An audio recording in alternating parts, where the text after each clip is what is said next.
It's day 2 of our Splatoon Raiders journey. I've been really wanting to play more of this since I cut broadcast last night. This is how you know a game has been hooking the player really well. So we're going to be jumping back into the world of Splatoon Raiders, seeing how much more of that said story we can get through. As when we ended things last night, we hit a big story significant part of the game where we found an interesting piece of treasure that Shiver herself reacted to. So I'm curious to see where this is going to go, but I'm not going to delay this anymore. I want to play some Raiders.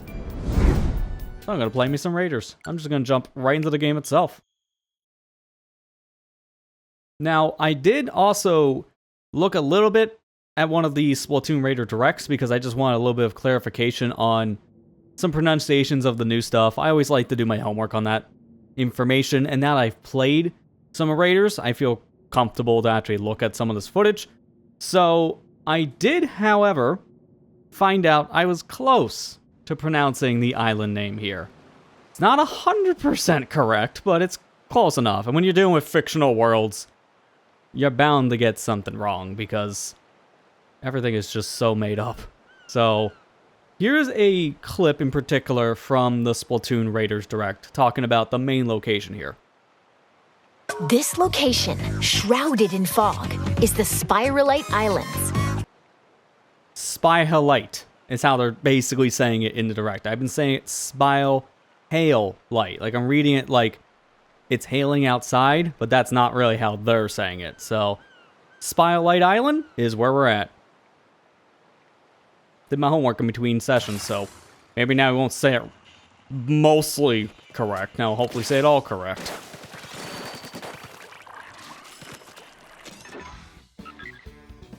Alright, let's just jump immediately in. So we got some new islands here in the distance, and they look fiery.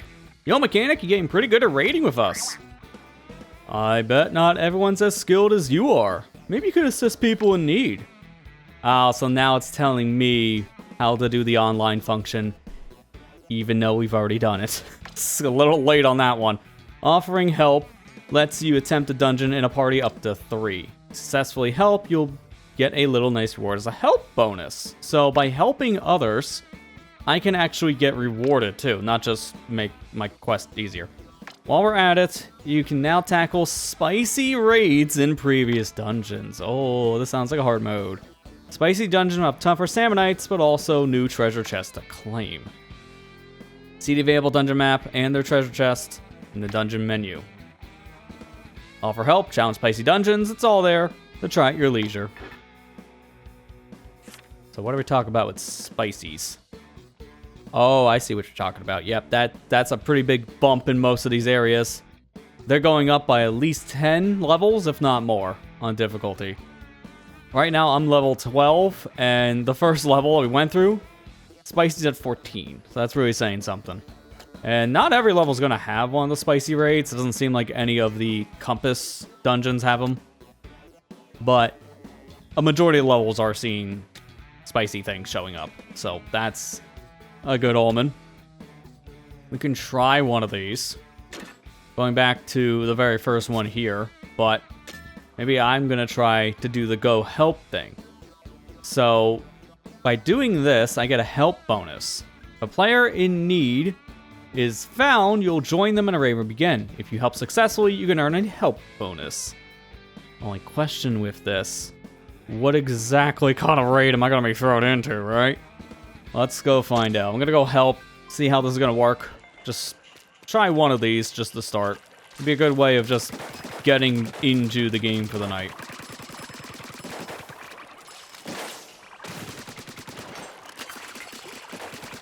Especially given how I gotta still get used to a lot of the new mechanics, mainly just with the gear system. So, it'd be good to help here. Oh, we're mainly starting off with the boss we ended on. Great. This is gonna be an interesting one. We all have different allies. I got Fry with me, which I wasn't able to use in the first encounter. We got a Shiver and a Big Man. So let's see what we can do. I don't know what the level's gonna be because I didn't see what exactly we got here in terms of like everyone's actual levels in the game. Alright, there we go. Skipped.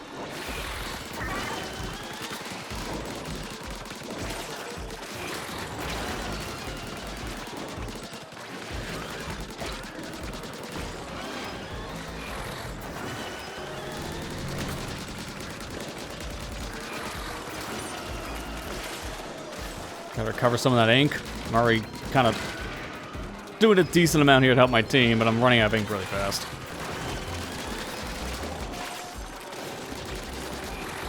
I know my slam's not gonna be doing too much, just because it's not a grounded enemy. But my boomerang can do a decent amount if I get a good shot out. Alright, now we get to do the power egg grind.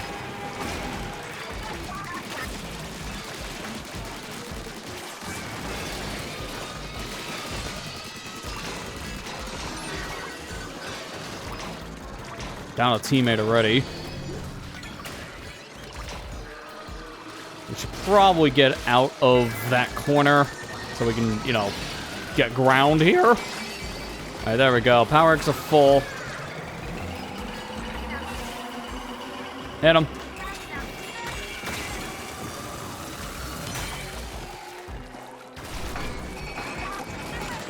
I did notice my frying got replaced with Shiver. So I guess this is still story significant to have Shiver with you no matter what. Even when you're doing a help raid.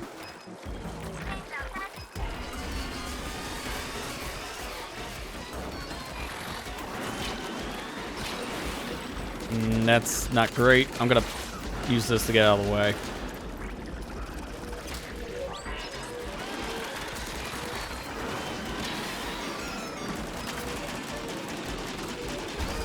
I think it's starting to become invincible again, so back to grinding eggs.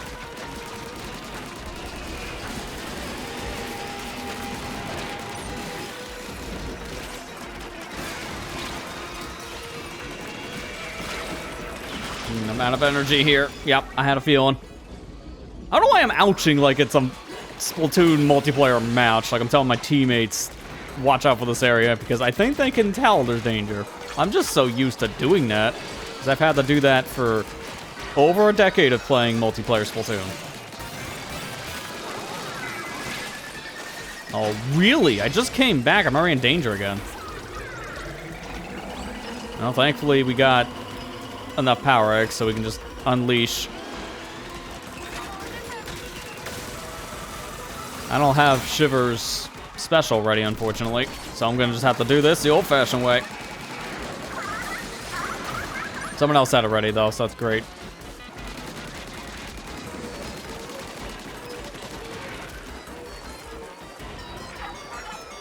Really love going to this corner, don't you?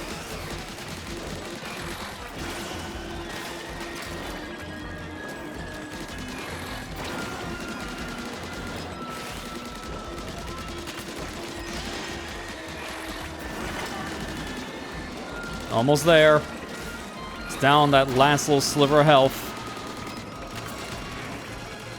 Now, of course, you gotta move right when we're about ready to deliver the final blow.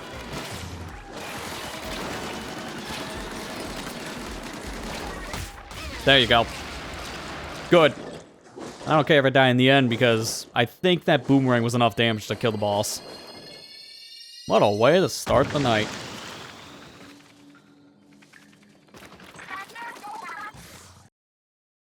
Okay, I heard someone poof, so I don't know what that was about. Skip the cutscene. Skip the cutscene. Skip the cutscene. It's a lot of cutscenes. We've already seen all these, so we don't need to see any more of them. The other players think are watching them individually, so it doesn't really matter. So, new record. Got a level out of that. And myself and Flounder were the two closest, but we had a level 50 with us, so they had a lot more skill level. I learned apparently in between sessions that the game does a really good job at scaling. We haven't been seeing it really here with how I've been playing the game, but if I squat up, then it'd be very obvious then. But got ourselves material loot, 5,000 of the crystals, so that's really helpful. Definitely needed those. Got a new weapon here with the balloon roller. You can just call it the big swig. The interesting looking big swig. I'm glad I've gotten 5,000 crystals, because the problem I had in this game is I'm never keeping these things, because I'm always spending crystals. So now I can actually do stuff here with them. And it's good timing, because now we can upgrade our ship. So let's see what this does.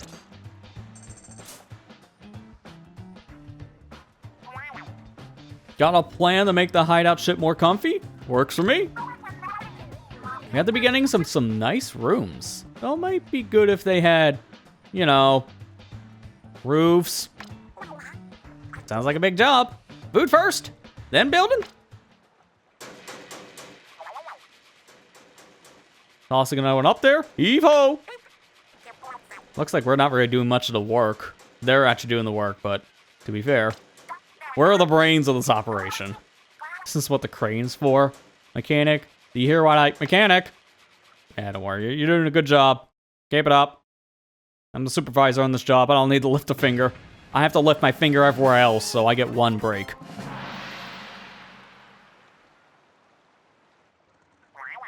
It's a little bigger. Whoa, doesn't this look great? It's like night and day. Now we'll be protected. Rainstorms, Mori storms, you name it. Fry, don't let the Mori eels out. I don't want a Mori storm in this pace. We just built it. So now we got new facilities. We can develop new gadgets. Test range is bigger. That's good. Great work, everyone. Let's take a moment to walk around the hideout ship and appreciate our handiwork. Catch you later. Oh, wow. The target range is so much better. This was like a little shoebox by comparison. This is massive. Hey, Canary. How you doing?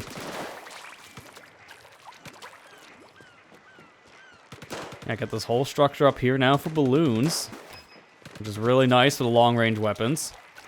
Feels like I got maybe like 2 more of these targets. Not that many, but yeah, it's better than nothing. In terms of stuff over here, let's take a look at our workbenches. I gotta develop gadgets anyway, so we'll start here. So we can do dash bomb, which I'm good. Tried it already, didn't like it. We got jump bomb. This is new. Jump with explosive force. Choose a direction with L and then blast away. So this is a high jump with an explosion on it. That looks to be kind of an interesting gadget. Don't know how powerful it's going to be, but it's good probably to get you out of a hairy situation. So got the spin wheel that we need to get, but we got the meteor mitt. Oh my. They're not even hiding on this one. This is just literally the splashdown special. I'm losing count of how many splashdown specials I have in Splatoon at this point. This is like number 5? They really love splashdown. I just gotta say, the devs of Splatoon just love that special. To the dismay of every Splatoon player out there, because none of us really care for it. Alright, and then this is our last new thing. A tether wall. Connects you to a laser, extend it long enough, and it'll get thicker and deal more damage. So it's kind of like the balloons tether, because it's a similar idea with the bomb balloons. Because when you throw these out, they have the same damage tether radius, but this is not only a lot more powerful, but you have more directional control. I can't get any of these new abilities, it seems, because I'm missing... Oh, wait, actually, no, I can get this one, at least, with the meteor mitt, since I actually have the resources. It's going to cost 3,000 shards, though. That's a good chunk of my bonus I just got from doing the help mission. Let's hold off for the moment. One, I gotta do an upgrade, so let's do HP. If I'm gonna be playing online with other people and being thrown into higher lobbies, I'm definitely gonna want some more health. In terms of things here, we got... Obviously, we can't do the ship level yet. We need more story. But we got part development, which will give us... It looks more like when we get the drops from islands, we can convert those into chips. And then weapons scrapping. Scrap unwanted weapons, recycle them in the shards. We will definitely want that, because we have a surplus of weapons that we get in this game. And most of them we're probably not going to use. Alright, let's see what else we have here. Moving targets. That's actually really nice to have. This stuff doesn't matter as much to me, because if I really need to practice with these weapons, guess where we can go instead? To have all the same things for free.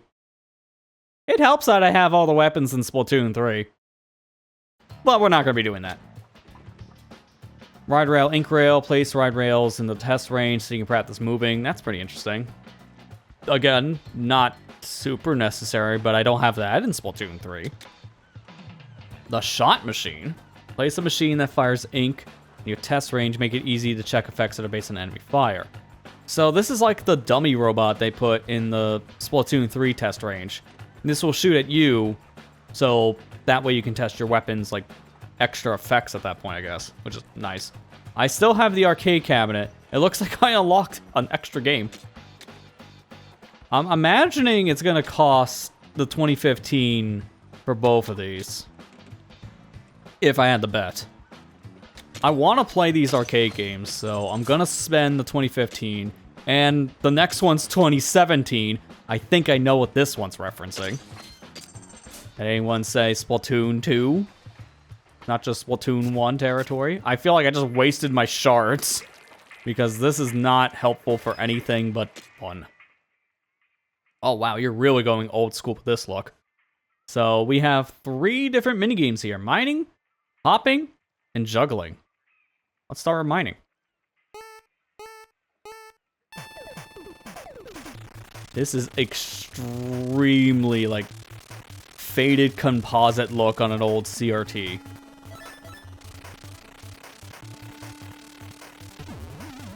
Oh, that does damage, so it slows me down. I thought I could just drill through it. This is a new kind of game, though, because I'm used to all the Squid games that they put on the Wii U gamepad from Splatoon 1, and then Squid Beats. That came back in Splatoon 2. But this, I'm not even sure what this is. This is all new.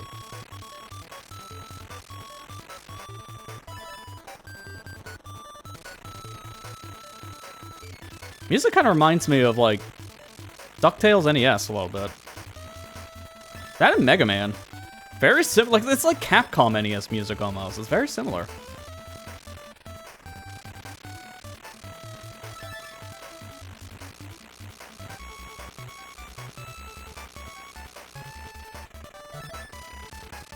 I wonder how long we can go, because it seems like every shard we pick up, that gives me a little extra time, but there's only so many shards I can get. And I don't want to hit any of the rocks, because I know it'll slow down to a point where I'll just fail.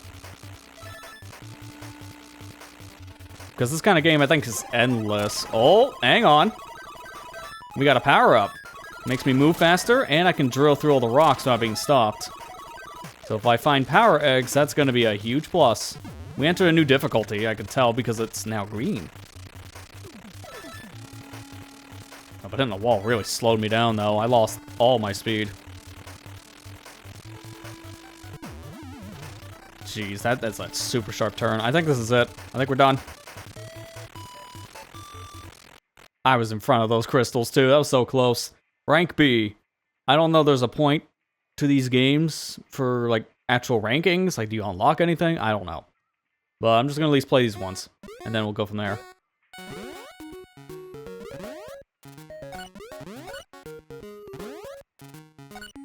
Say, this is like Breakout? Well, not really, because I don't want to get hit by anything. I lose a lot of time. It's almost 8 seconds. Each crystal gives me 1.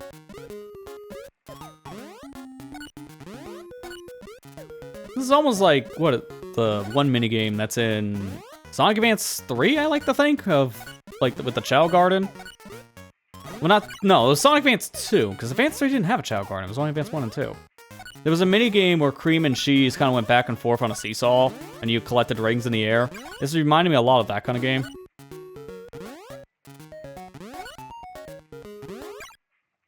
Yeah, that one's the hard one so far, because it's super easy to hit all the enemies. So rank C. Last up is juggling. This one kind of looks familiar to me, because this is looking like the volleyball game that was in Splatoon 1. Oh, yeah, definitely not going to get hit by that thing. Oh, no, I actually want to whack this thing back. Okay. What does this slide do? I'm hitting the buttons, but I'm not seeing, like, a single thing happen. Oh, I control both Squid and the machine. Oh, I did not realize that. Oh, okay. I could be doing way better. I'm supposed to juggle both sides. Okay, I want a second attempt at that because I didn't know what was going on with the second side. I thought I was actually fighting against an AI, but I control both. I still don't know what the slide means. Like, I haven't seen anything change when I hold ZL and ZR when I move. Oh, it's like a burst of speed? Because it's barely doing anything. Yeah, it's like a burst of speed.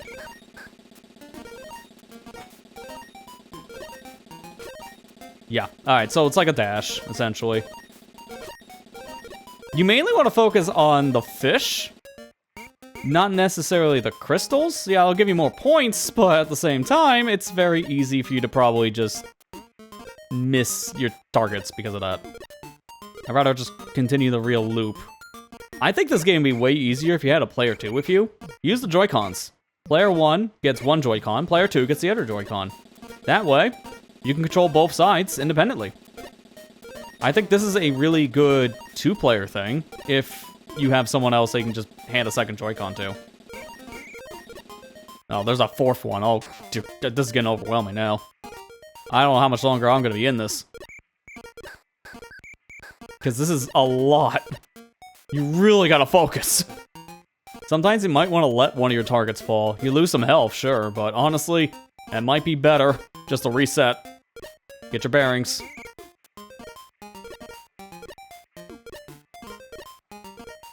How did that not fall? Alright, I lost the fish over there. Almost lost the fish on the squid side.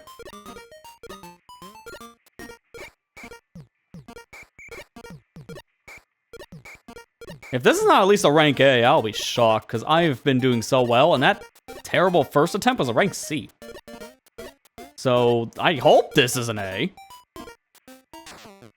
It's a B? Jeez, what are you gonna do for an A rank in this house? These arcade machines are no joke. So I got 2 Bs and a C. I'm gonna play more of those later. But for right now, that's all I can do. You can kind of actually see on the board. I think there are 4 games in total, because I see 4 different entries there. And we only have 3, so there should be 4 then.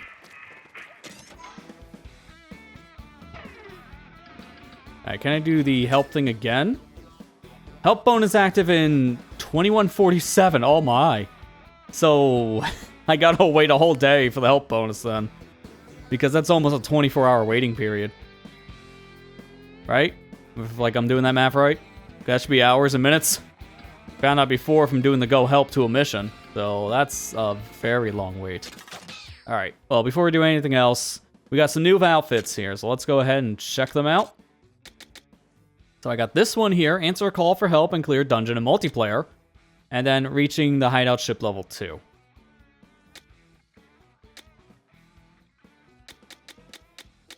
Let me see what else I want to wear. I have all these I still gotta unlock. Wait a minute. These 2 are the same. The only difference is I just get a shorter shirt. To be fair, these are also the same too. It's just mainly the shorts to pants. Oh, I keep on hitting the R button to move the menu over more, but that doesn't work here. I want to do something else though on the outfit, so I think I will change it to this one, because I kind of like how this looks. It's like one of the Samurai outfits, but a little bit more casual.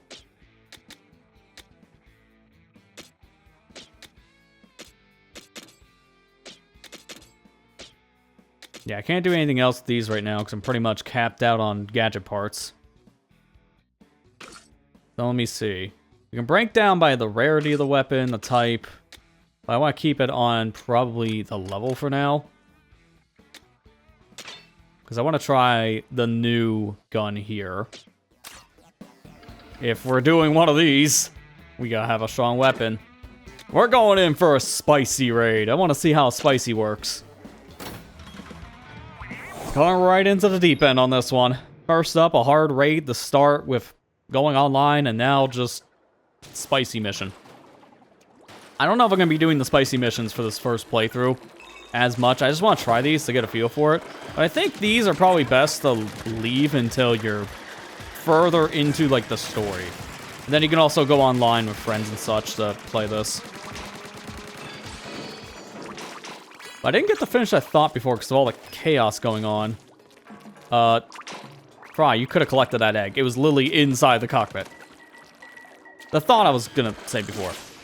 How the online multiplayer handles scaling. It's kind of similar to, like, a Borderlands game at that point. From what I understand, it takes everyone's level into consideration, and the game scales the difficulty based on everyone's level and fractions it out at that point. It tries to min-max things. So if I'm, say, level 13, I pair with a level 30 player, I'm going to become stronger, and then the level 30 player is going to become weaker.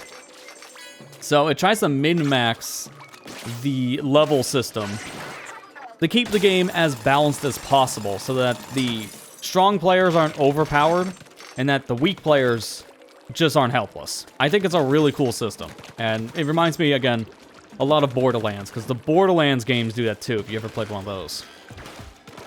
But I think it's a pretty fair comparison, because I do feel like a lot of Splatoon Raiders kind of feels like a looter shooter, which is pretty much the Borderlands franchise.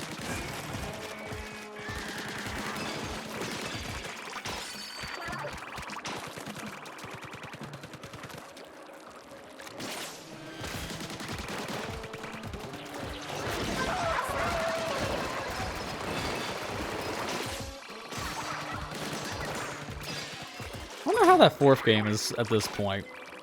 Going into the talk, I guess, of Borderlands, because I don't know what it's going to do on a repeat mission. I heard that game was a hot mess when it released, but I don't know if they fixed up all the issues people have been having in Borderlands 4 at this point, or if it's still a hot mess. I think last I heard, yeah, it's still a hot mess, which is kind of a shame, because the last really solid game, I think, in that franchise was 2. I played 1, I enjoyed it, but it was definitely the first of its kind of game, so it's a little unbalanced in a lot of areas. And 2, I think it's just where the series peaked. Borderlands 2 is just a fantastic game. Pre-sequel, I haven't really played it. I just heard a lot of people just say it's not really that much of an upgrade compared to Borderlands 2. I just hear it just has issues that 2 doesn't have. So that doesn't help, but it was kind of meant as like this stopgap, I think, between the next game in the franchise, which came out like 2019, so a long stopgap. And I played some of 3. I thought 3 was fine, but also kind of had similar problems I think that 3 sequel had from what I heard. Just pacing wasn't that great. And I know 4 was just the same thing as 3, but with performance issues just everywhere. The game barely functions. It runs like crap, no matter what you're playing it on, which is unfortunate, but I feel like I could say that about most AAA games that have been released in the past, like, 3 years.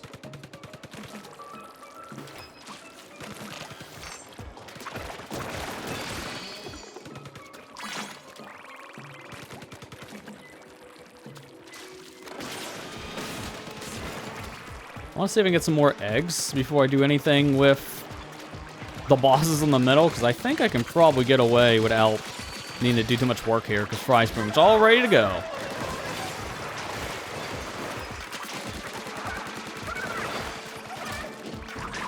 There you go. We're done. Get to work drilling. There you go. Give me all the things. And that's a spicy mission. It didn't really feel that different. I'm gonna be honest. That felt very similar to just playing one of the levels we're at now, but I did play a mission that was closer to our level. So it wasn't like I jumped into a mission that was 4 levels higher. I think technically that was a level over, because that was a level 12 mission, we're at level 13. Oh good, I get tires. Great. Interesting material there. I'm getting a lot of Splatanas. The game's really trying to tell me something with that, isn't it? I can't do anything else anywhere, so I might as well just go into the missions. Did I do another spicy? Oh, no, that was 14. So, I was technically a level under, but I was very close to level. That's why it wasn't that bad.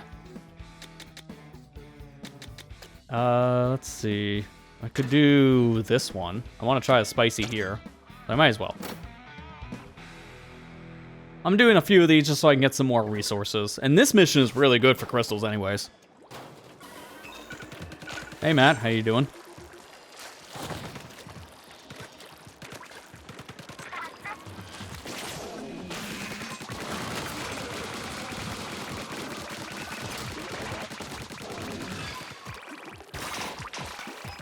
How much we need for this one? It's 3,800 and 7,600 for the max reward.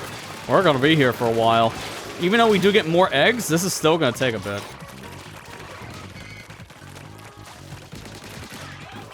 Thankfully, I don't need to get any of the collectibles here.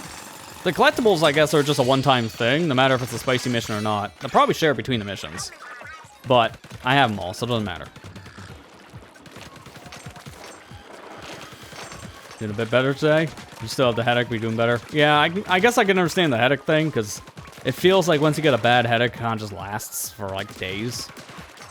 So hopefully that goes away. I'm glad at least to hear your stomach isn't as bad today.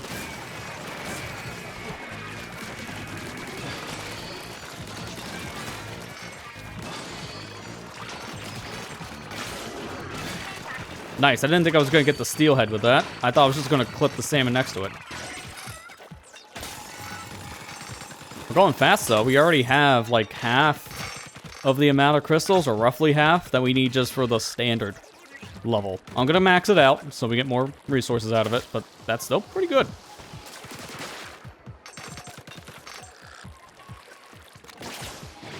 Fish stick ahoy.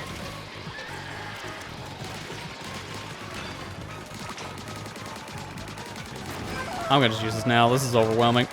And I'll get a lot of eggs fast, so I'll get my special back soon with Fry.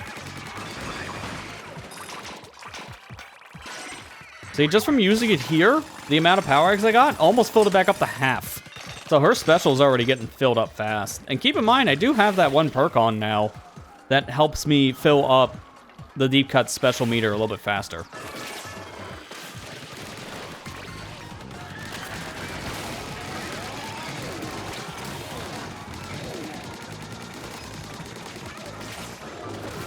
That's a very big shot. Lives up to his name, that's for sure.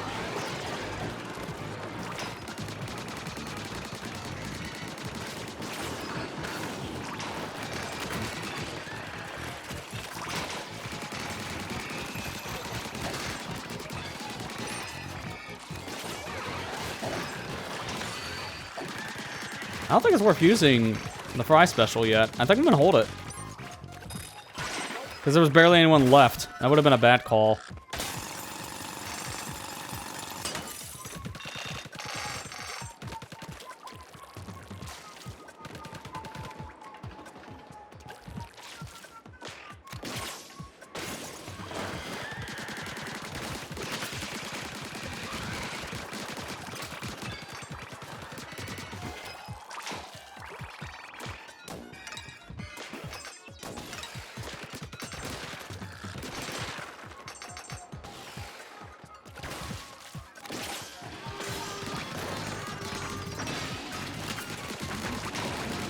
This is where we're using it, because this is a pretty packed area. Well, it looks like it's probably overkill. Maybe a waste, actually, of the special.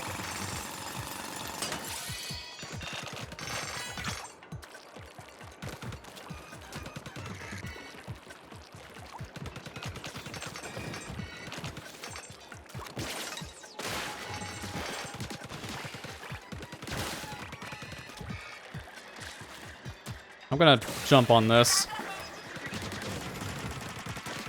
Get the preemptive here on this enemy. That's a lot of power eggs.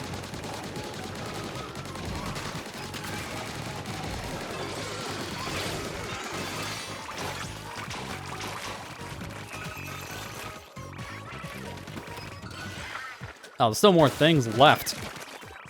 Like, I didn't see any fish.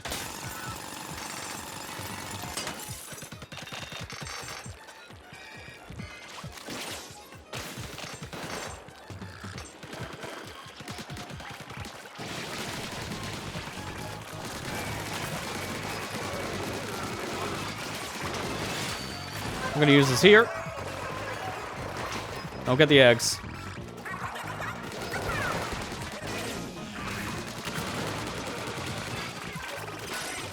Now get them.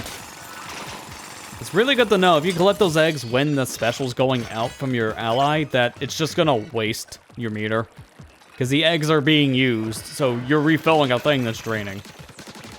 So get the power eggs after your companion's done with their special.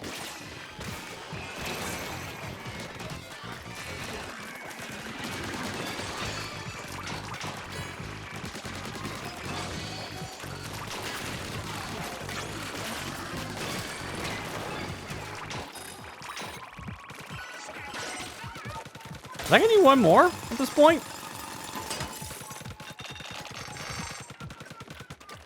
Maybe two more, actually, because that wasn't as many crystals as I was expecting from a payout.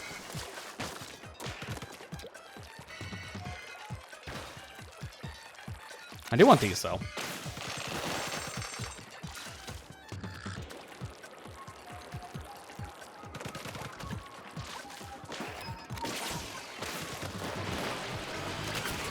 Movement here with this speed gear so far has been really fun.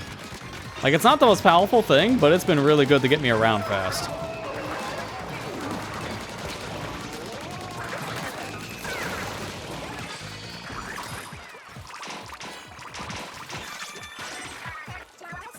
Alright, yields met. So now I just gotta go back to the main crystal and get my reward.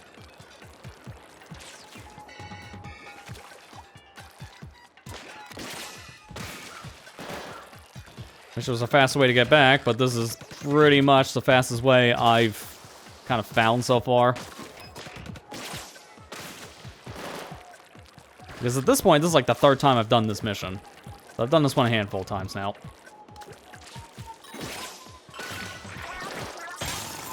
Alright, drill baby drill. Get me some crystals and get me some weapons.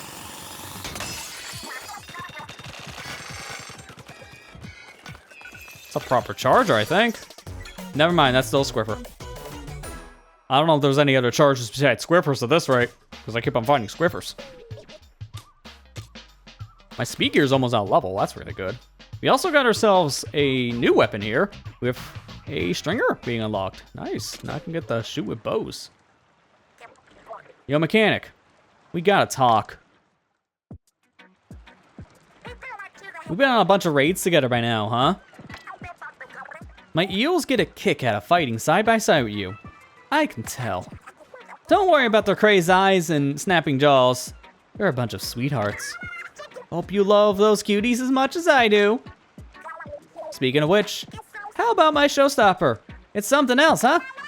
The Mori Storm's the freshest, flashiest, funkiest dance of all of the Anaga clan eel techniques. It gets results, which might be why Grandpa got mad when I busted it out of town. But here on the Spotlight Islands, I'm free to run wild. So take me on as many raids as you want. They say there's nothing stronger than my Mori Storm, but I don't know. It feels like there's room to improve. I'll keep practicing with it until I'm stronger than strong. Until I'm the strongest in the universe. And you'll get a front row seat to watch me climb those heights. So that got me an extra level with Fry, so I got a scroll from that. Cool. And I think her special gets stronger now, too. I don't know if it shows on the menu. Like, it shows the bomb of Fry. Because I've been seeing when people queue in with these raids, I'm seeing arrows next to the heads of their companions. So that tells me they're higher level. And I got at least level 1 here with Fry. Or level 2, I guess. I don't know what they would consider. Level 1, 2, I don't know. Let's do an upgrade. Because now I can do more stuff. Do I go with weapon now or gadget damage? I think I'm gonna do weapon damage.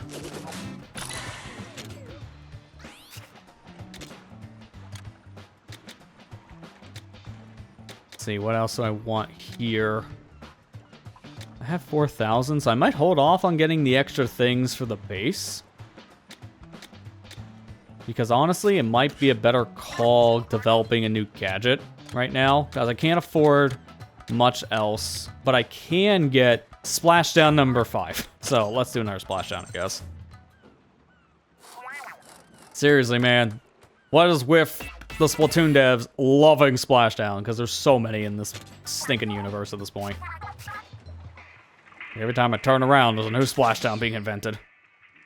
Oh, we got a new outfit. That's probably for getting a higher level with Fry, right? Oh, no, that's for the power tank thing. Okay.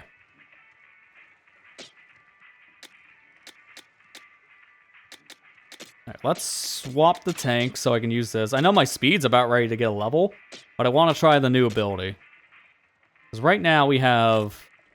There's this for the satellites, but I'm going to swap that out for the glove. We don't have anything to put on it, but still.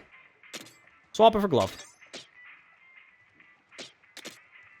And now we're going to try a stringer. And this is a 3-star, so this is actually one of the more powerful weapons we have, and rare weapons. This comes with HP recovery, so that's nice. Oh, this stringer is more like a Grisco stringer, actually, because it shoots 5 rounds instead of 3. And it packs a punch, 515 per bullet. So, yeah, it does over 2,000 damage. I think this is going to be a pretty strong weapon. I can go back and do a little bit more, though. Like, I can get moving targets. I think that's going to be appreciated now, having something like a stringer. I can't get anything else. And this says moving target 1, so I imagine the more I upgrade the facility, the more targets that could probably appear. It looks like it'd be maybe up to 3. Actually, let's go over left, because that'd be faster. I want to go to Big Man, because he has some more crystal. Well, I can go back and upgrade more stuff. That's because of the things I have here for gadgets. Alright, in terms of scrolls, let's read the new stuff. First things first, it's the constellation of the Shining Tower. Constellation projected in Tolode Temple? Man, the names in this franchise. The top of the tower-like structure shines brightly.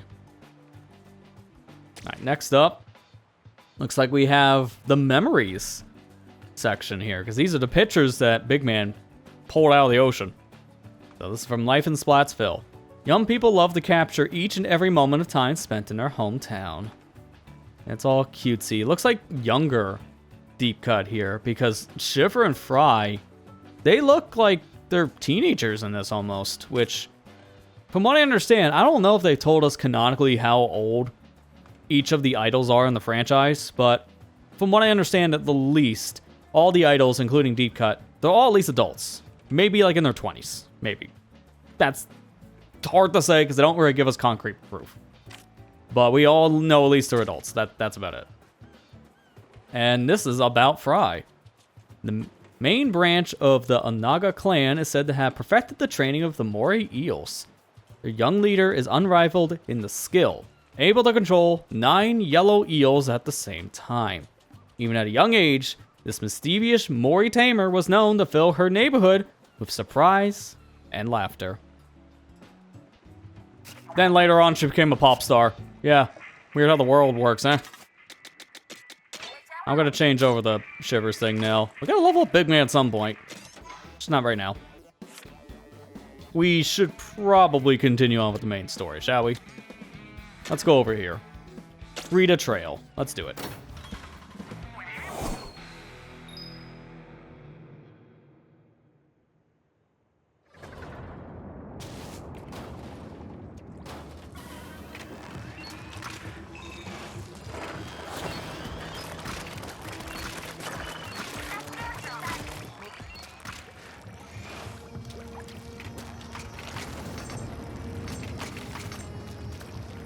I gotta look ahead.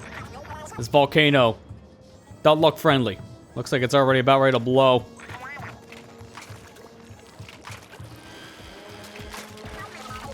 Alright, let's try the splashdown.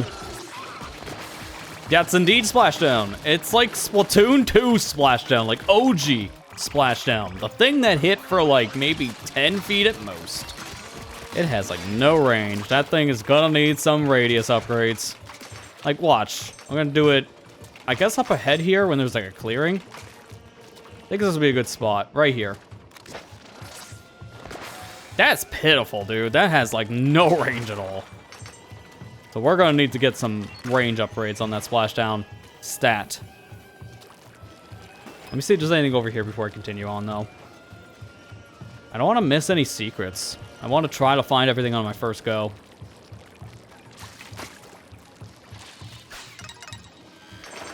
Oh, how do I deal with fly fish? I don't have bombs. Thank God I can just shoot them. It's just not a thing I'm used to.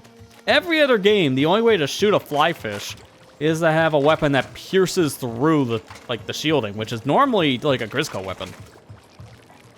So something like Grizzco Slosher or like the Grizzco Splatana. I think those are really the only weapons that actually pierce through armor.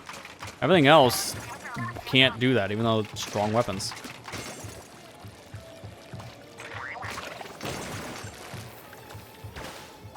I see this. Not hiding the scroll on me. I did hear, and now looking back at the footage, I can see it for myself too. If you're looking for the scrolls and the compasses, the scrolls, they all seem to be in orange crates. So if you see an orange crate, chances are that's gonna have a sunken scroll of some kind. If you're looking for the compass in a level, it's always gonna be in a blue crate. So you're looking for those specific colored boxes, and that's how you know there's a collectible nearby. So we're gonna keep an eye out for boxes in particular. If it's just a standard, you know, light brown cardboard box like this over here, we don't care. Or crate. I don't know why I always want to call these things cardboard. Maybe because they get destroyed in like literally a hit.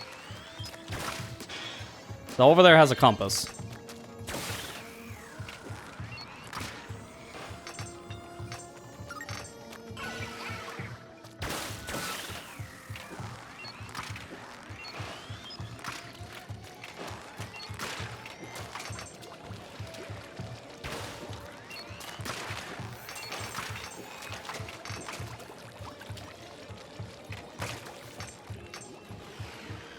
That's the biggest stinger I've seen in my life. We're gonna be here for a bit. And it has multiple lasers. Great. Just what the world needed. More stingray specials.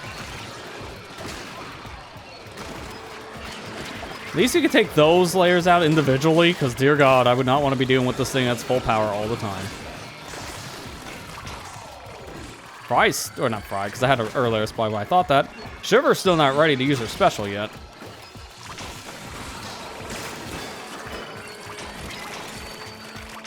Alright, now you're ready. Let her rip.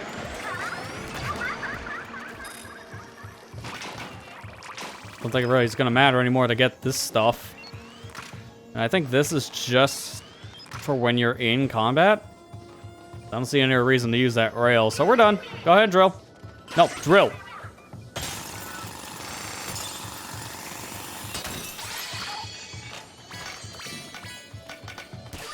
And that's everything. Got a new blaster out of that. Some powers for that new splashdown. Good start.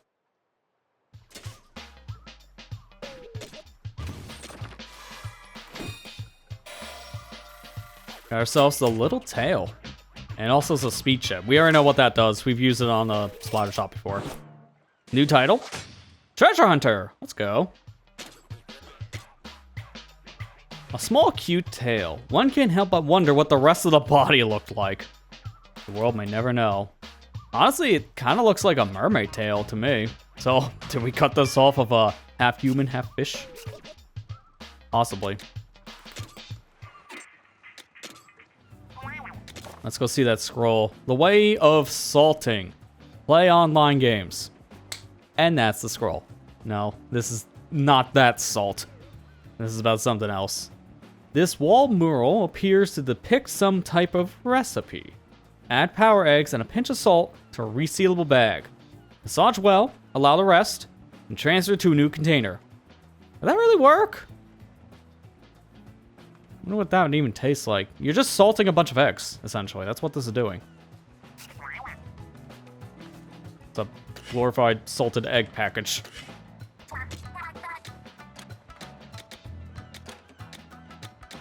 Okay, we need 3 more of the fish fly bins. So now I know what the collectible is to get one of the other powers. That's good.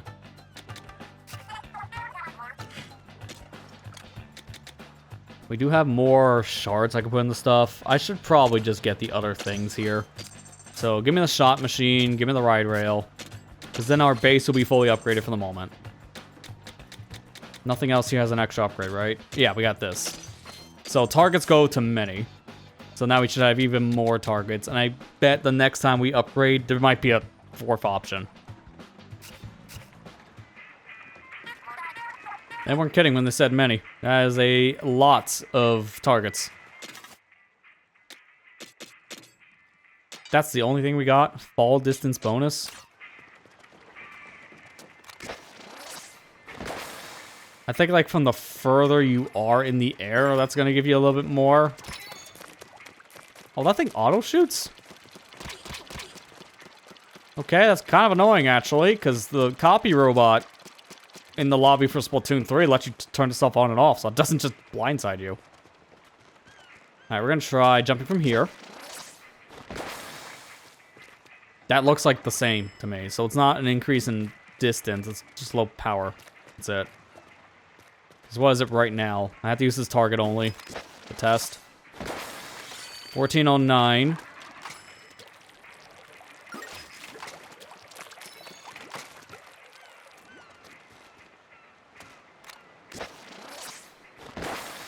$25.36. So we get about 1,000 more damage by going up. So that is doing more.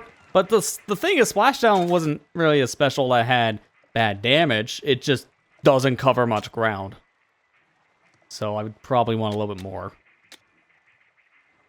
Alright, we should use this. We haven't used a roller class yet, so get that tutorial out of the way. And this is just a big swig.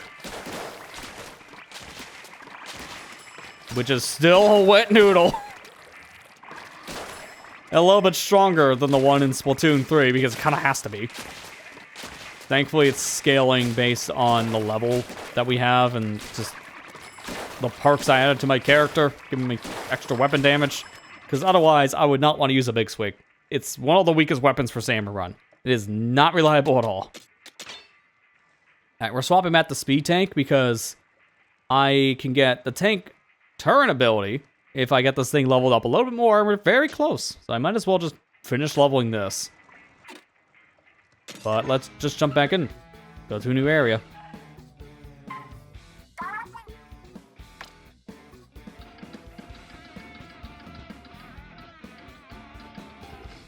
Oh, hang on. I found it. It's just a random area in the middle of the, well, mountains. I almost called it a forest, but that's definitely not a forest.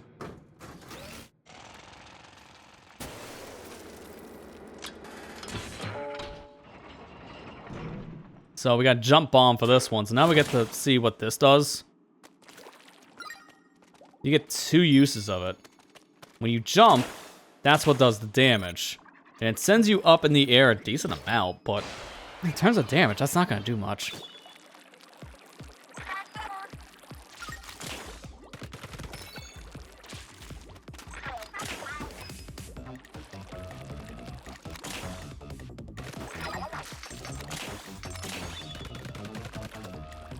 Yeah, I can really only see this being used for movement because it's not enough to do damage. Plus, that blast radius is a little finite. Oh, crap. I didn't know that was moving for a second there. It's good I'm trying this now because I can actually unlock this jump boost soon. And seeing what it's doing here is telling me to prioritize what I'm unlocking. That's the one nice thing about these challenges. They're showing you what the gadgets are a little early. So you get to try these gadgets before you actually commit to unlocking them. And how important the resources are in this game, that's good to do.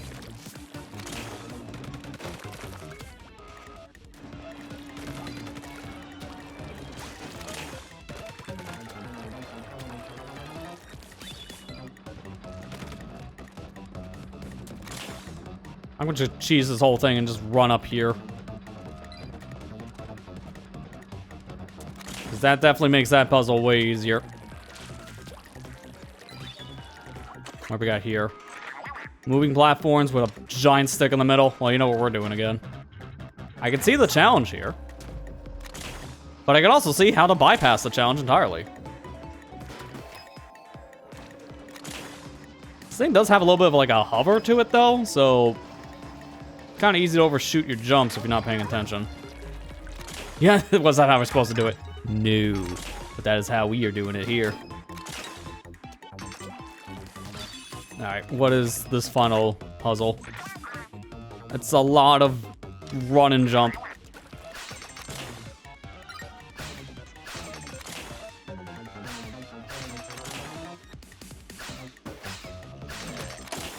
I mean, it's satisfying to get all the sequences done right. Like, that was really cool. Were you ever redoing that in most maps? Probably not. So, just maybe get the gadget just to level it up. And that's it.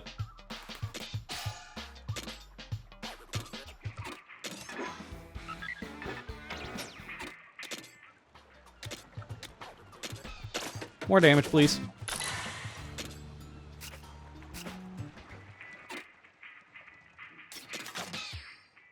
Oh, a new outfit, too. 5 sampler dungeons, nice. Wasn't there... I want to see something when I'm in this menu. Wasn't there a hairstyle that gives you like, composite cables? I don't know if I have it yet. I've seen so many people rock it, and I definitely don't have it. To be fair, it might be a different player. I don't know. Let me look. I know everyone has been using that hairstyle in this game because it's just so cool. I just don't know how you actually can use the hairstyle. I thought everything was unlocked for every character in particular. Like, everything's unisex.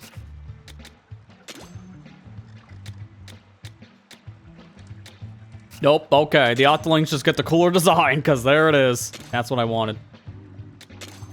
We'll play as an Octoling then for a bit.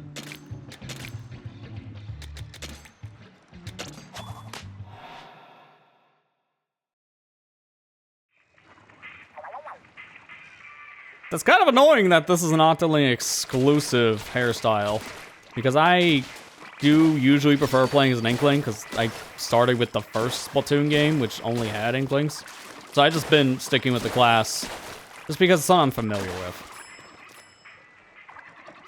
But you can't just deny the cool look of having composite cables in your hair. Like, that's a fun little, cool little touch. I think I said little like 3 different times in that sentence.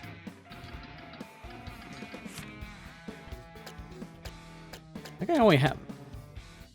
oh, excuse me. I think I only have these crystal raids right now to do if it's not like a spicy mission. So let's start with this den first, and then we'll go do the harder one next.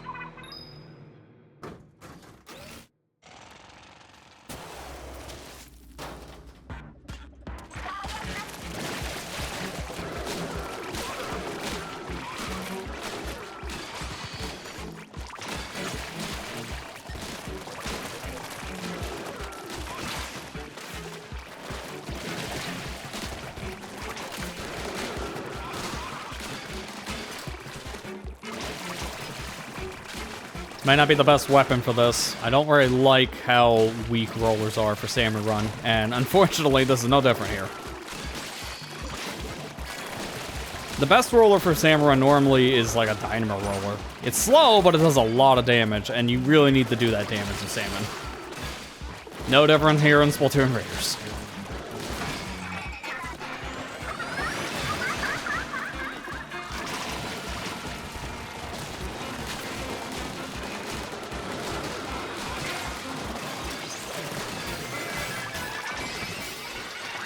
And there's all the eggs we need, so level 2. Let's go.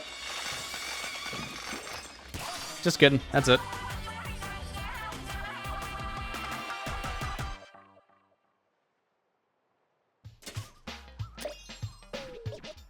So we got max speed tank. That's good. I don't think that's actual max, though. Something tells me there's gonna be more to do. First things first. More, please. Just give me more weapon damage. That's all I care about. Still can't do anything with these two, because I'm missing a new resource per category. So I'm definitely going to need to do a lot more work for that. Alright, let's power up the speed tank. Heated eggs. And that got us the super speed tank. And now the tank turn ability is available. Activates when exiting swim form after being submerged in ink for a period of time. While active, both swim and run speed increase, and the turret blows away Salmonites as it inks the ground. Wow, that's interesting. Also, what is that? There's 2 meters on it now. So it's a speed and a tactic gear, and they both have individual levels. Gadget's also equipable to A, equip one gadget and relic power. Interesting. So if I level this thing up again, I'm assuming it's the tactic part now, then I can equip a gadget to the A button in particular, and it's a tactic specific gadget. So we can have up to 3 gadgets on our stuff. That's insane. Let's see how this new ability works.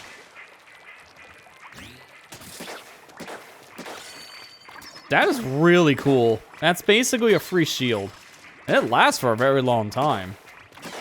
Now will you be protected from damage? No. Nice activation, game. You will not be protected from damage, so it's good for damaging others, but it's not a shield. So you gotta just still be careful. New outfit. Power up any tank. Yep, that's a standard outfit. Let's change some other stuff up now, though. Let's use a different weapon. What is this? Ink consumption. Okay. So I think we used something like that before.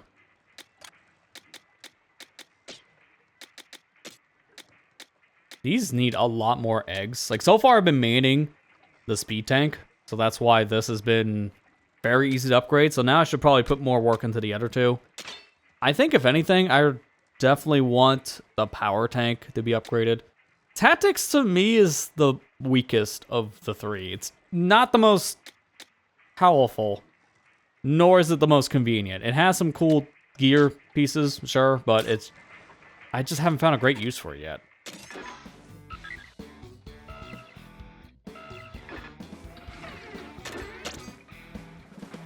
Alright, next den.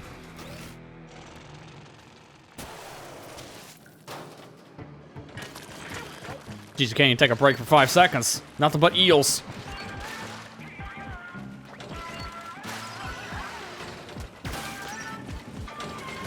Shiver, I kind of need you here.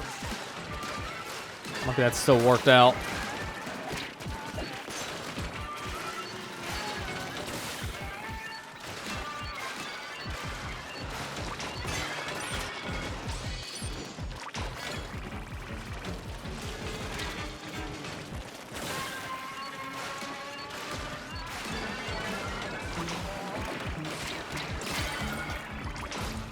Really great spot for my gadget to put me, huh? Gotta move.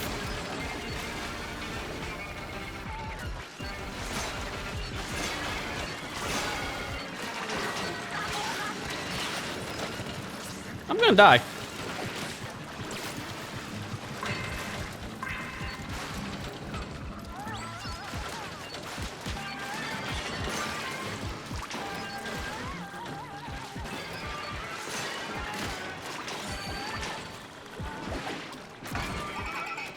Right here, go.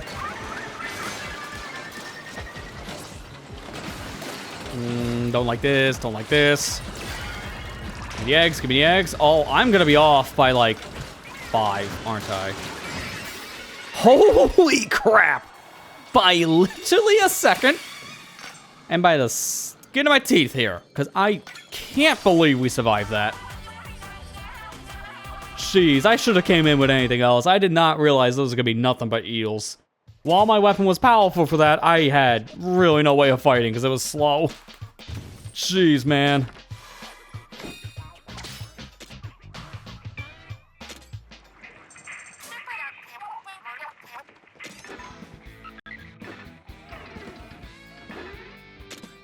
Let's go to rocks.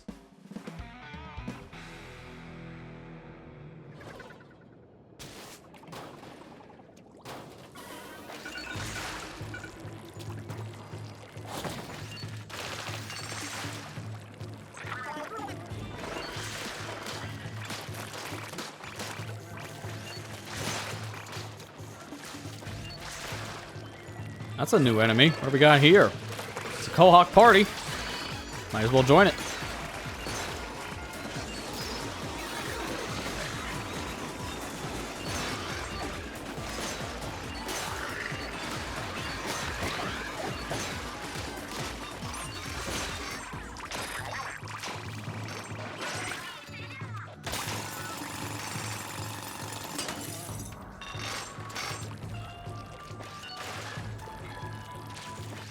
this a thing I can interact with?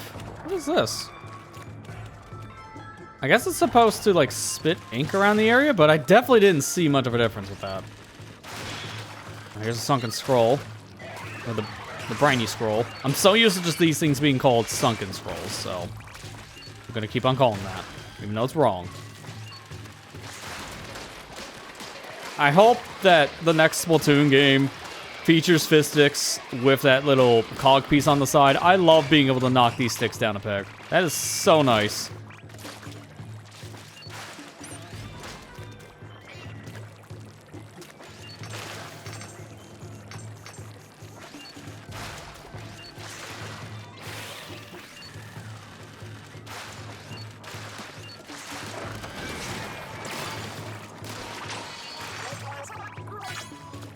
New weapon.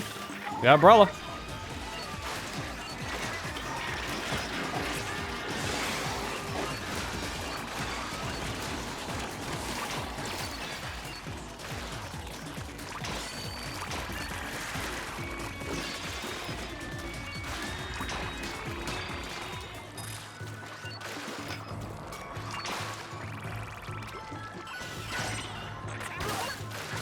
Drill. I don't know how that missed.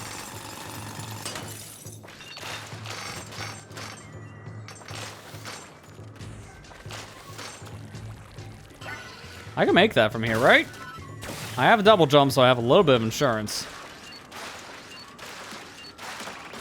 But I'll use this just to really make sure.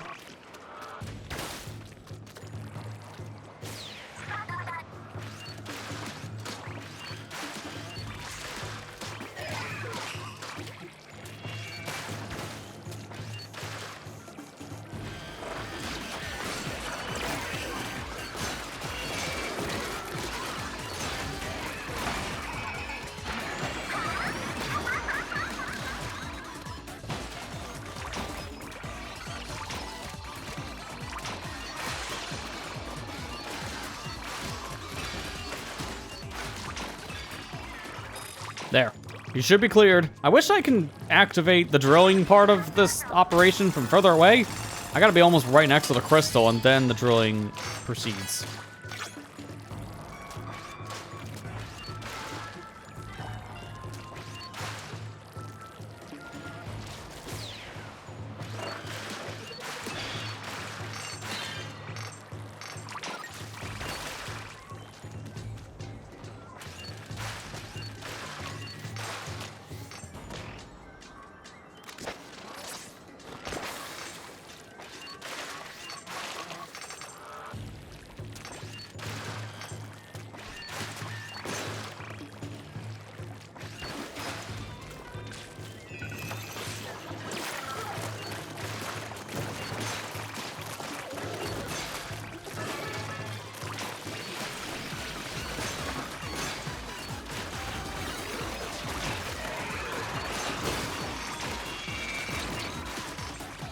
That bomb almost took me out in one shot. I had full health when that thing went off. That is an actually insane amount of damage.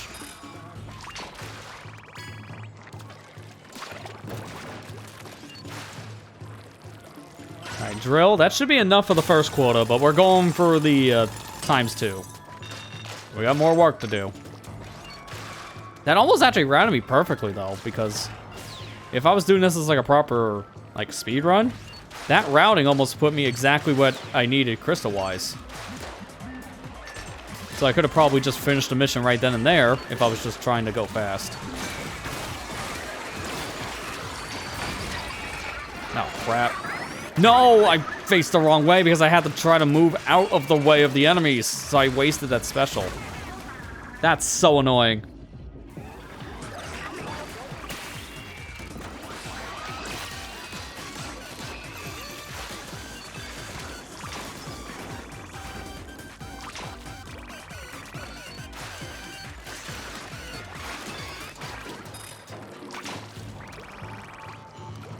Drill.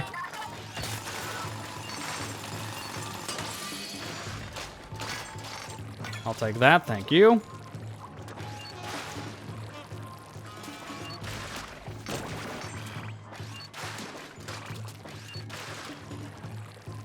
I haven't really been this direction yet, which I think this puts us around a loop anyways.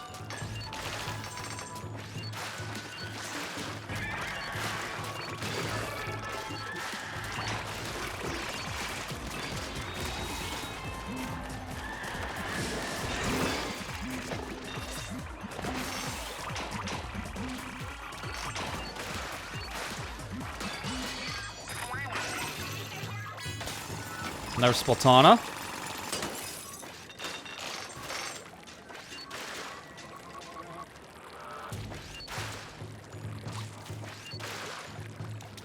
Looks like my options are kind of limited where I can go at this point, so I should go up this way, I guess, because I can only see like a crystal near where the big one is, and then the other one is obviously where I'm going now.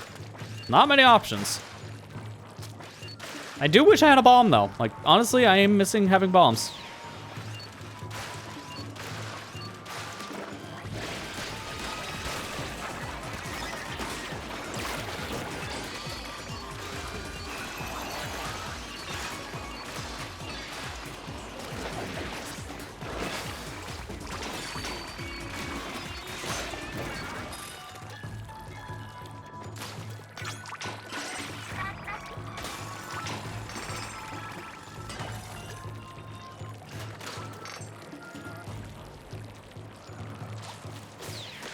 I did not want to hit that.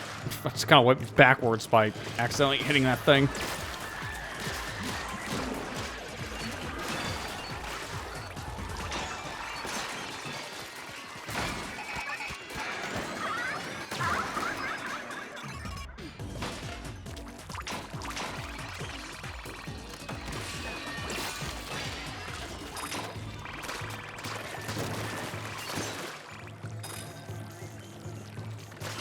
I drill. And maybe this could be enough. Let's see how many crystals we have. It's not really enough. I'm going to save that one. Because it's close to base. That's why I want to save it. We can use that crystal as our final grinding area.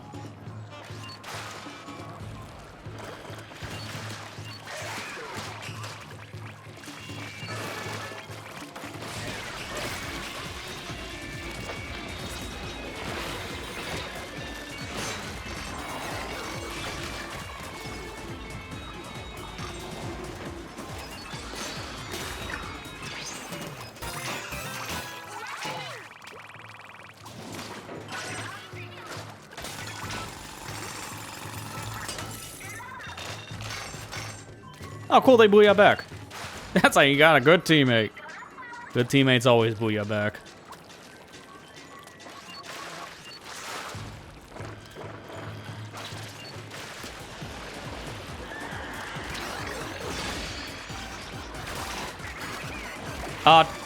Shiver, that's my job. I'm dead. Might as well go out in style.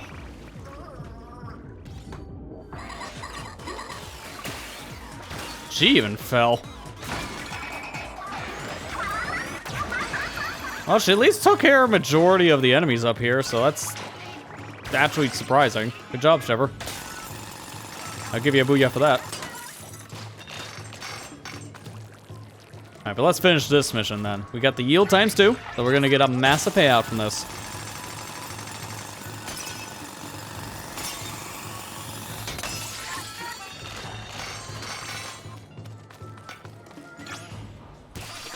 And there you go. A 3-star umbrella. We found umbrella here, but it was 2-star. So that's better than the one we found earlier. I'll take it. Got 2 scrolls. This has a lot of power to it, and it has a health chip on it. Oh, Shiver's leveled up. Let's go. Next, I gotta swap the big man then. Relax. You're not in trouble. Wanted to ask about my showstopper. You don't get caught up in it when Master Mega and I charge in, huh? I can't see very far in front of me when I'm steering, unfortunately. So I'm not the best judge of whether anyone's getting injured. Don't get me wrong. It's not you I'm worried about, it's Master Mega. Any blemish on Master Mega's splendid shark skin would disgrace the Ho-Ho Joy thing, the place I'm from. But if you're not getting underfoot, then I can use it worry-free. I'm still refining my showstopper. With some more experience, they'll grow to be unbeatable. And raiding with you is just the experience I need. I'm profiting from it in more ways than one. As such, Master Mega and I look forward to our continued partnership.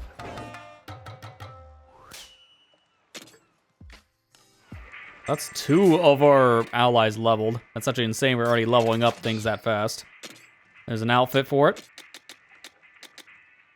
Or by clearing 5 dens, technically. Yeah, let's do the big man bond next.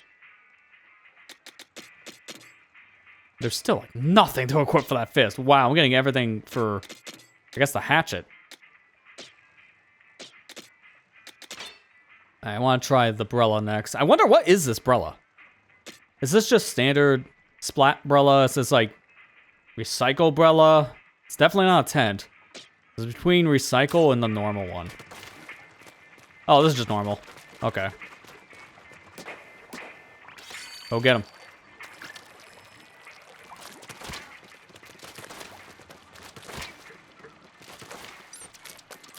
That's a pretty good shield.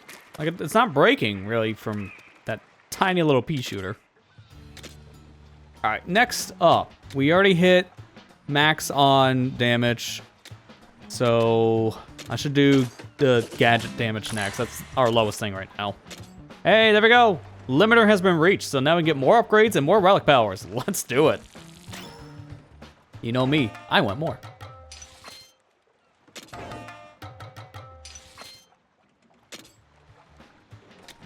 Well, that's a pretty big difference right there. So now we can equip 1 more power per different gear that we're using. That's really going to help. Now we can also do part development and weapon scrapping. We still need the other material. So we're going to do the part development now. You want to develop gadget parts? Is that possible? We don't have blueprints for these like we do for gadgets. So we have to build them from scratch. Did you reverse engineer them from parts that you've used? Good thinking, mechanic. Well, I suppose you've proven you can do whatever you say that you can.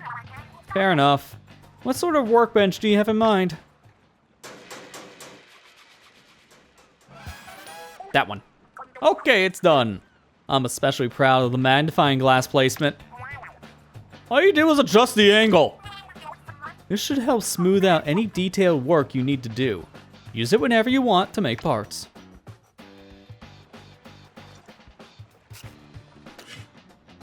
So it's in Shiver's part of the area. Okay. Trying your hand at making new gadget parts, huh? You can make parts with different effects than the ones you found. Well, if anyone can, it's you. So what kind of part were you making for which gadget? So let's do something with this, right? They do all take different resources.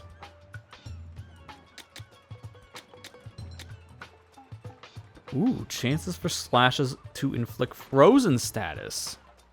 Oh. Oh, I seen someone use this actually for the splatter lights. They combined this with like a freeze ability. But at first, it gives me Scorch, which is the same idea, but every enemy is getting a burn damage of some kind. You can inflict damage that goes up level 3.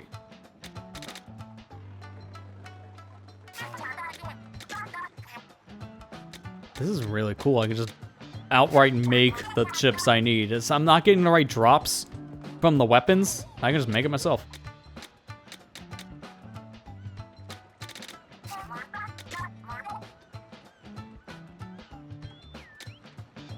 I have the resources, so I can make a couple of these. So I'm gonna work on the splashdown.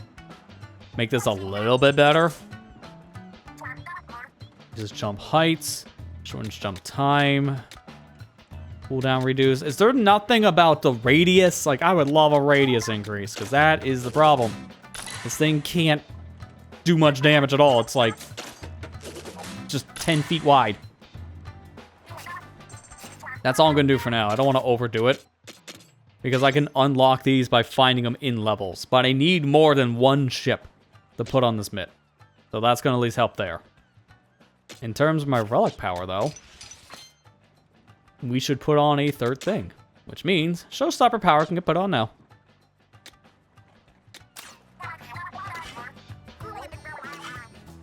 And let's see. Progress. More shards. Let's go. We got 3 things to read. First things first. The helicopter company flyer. No helipad? No worries. We provide ace pilots, custom artifacts. Yeah, we just bring you treasure, custom aircrafts, and professional delivery at the lowest prices. Fast flights for fresh flyers. They didn't mention the part how we can possibly maybe save you from when you're shipwrecked on an island, all stranded alone, and for some reason can do everything you ask. That's not a part of the flyer, but it should be. Next up, the star projector. What did the ancient Samanites have in mind when they created this device? It uses high purity spotlight to project images of starry skies on ceilings and walls. It seems to only be activated on special days like festivals. Was that a festival at the end of the first boss? Convenient. And now we get some backstory on Shiver here, which I love the image of her and the giant shark just next to each other, just kind of doing their thing. It just looks so comical. The shark bonding ceremony has always been held away from prying eyes. The Hahoiju clan celebrates with traditional song and dance for 3 days, calling to the Splatland Sea. It's said that only those who fulfill their shark summoning destinies are worthy enough to be called shark tamers. And if you do it, you get friend for life. In the form of a giant deadly shark. I think it's a cool deal. Is that still telling me make more things? Because this is the workbench, right? Yeah, it really wants me to make more stuff.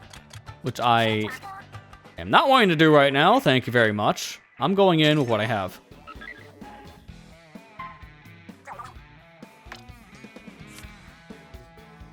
I just want to make sure. Yeah, we got all the things in both of those levels. Okay, cool. Alright, let's see. Oh, got a blip. Out in the ocean. Evolutionary cuisine. And it's a power thing. Okay, let's go, big man. And by let's, I mean you're gonna stay here, and I'm gonna do all the work. This gives me, ooh, a powered up version of the splatter lights. That's good.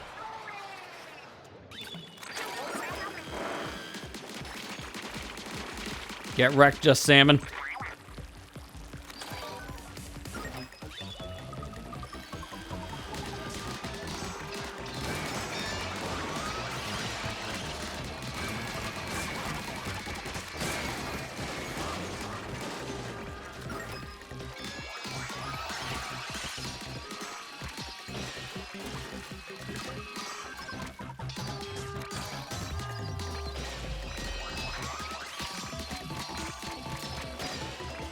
Kind of comical, just destroy everything by standing still.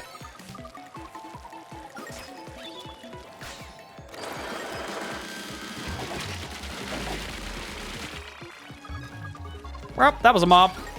And now they're gone.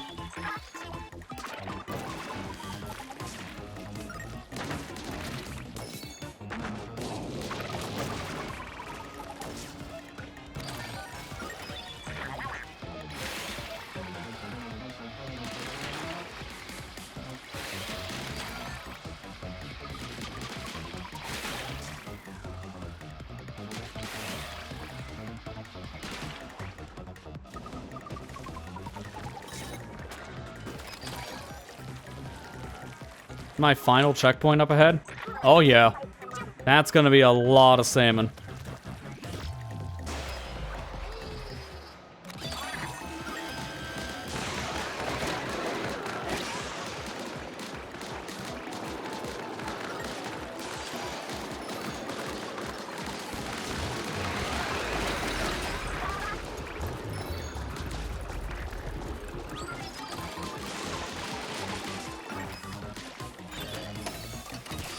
That wasn't that bad. The only problem with the Splatolites for just pure combat is that I have to be close to everything, and that is bad for trying to keep my health more than, like, 0. So it's a good complement to a weapon, but just using just the satellites as a weapon, not the best idea. I mean to go there. I want to go to the shack so I can go ahead and upgrade one of my things here. We're going probably at this point, what do we want? Maybe more part slots? Or do we still want to keep on going towards things like my damage? Or maybe even health, because I'm taking a lot of damage now and it's starting to add up. So I should probably do health. We're going to be doing this upgrade thing for a while because our next limit is 20 upgrades. So I'm not expecting to see another upgrade in a while. Like, for everything. I guess next up we're doing one of these. It's time to raid. With the biggest of men. He's my player 2.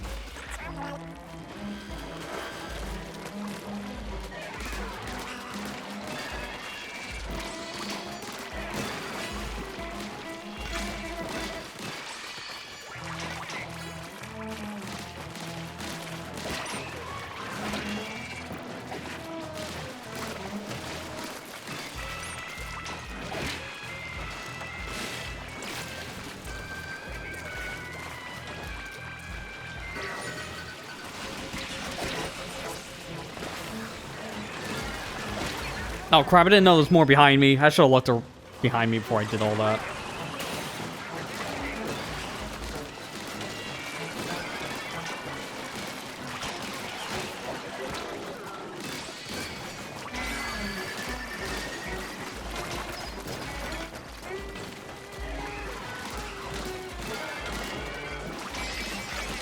There we go. Alright, level 2.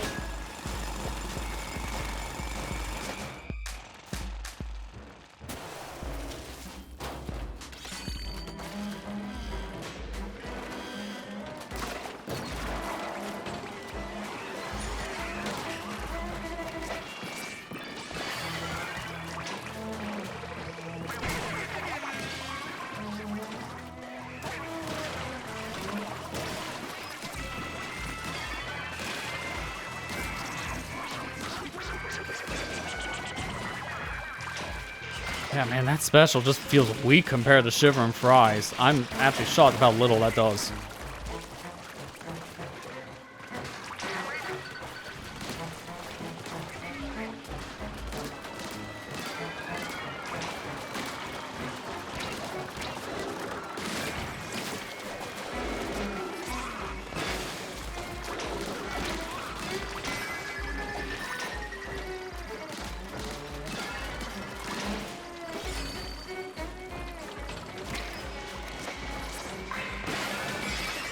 Don't worry about the time, we're good.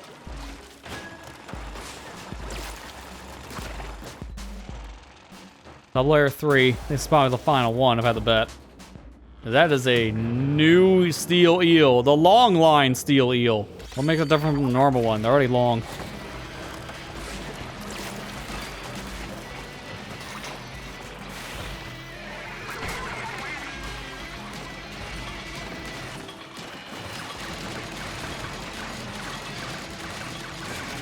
Just wreck them up. Wreck them up.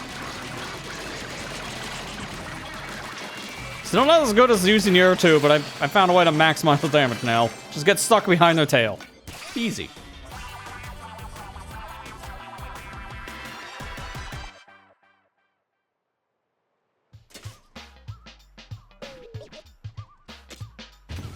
What do we get?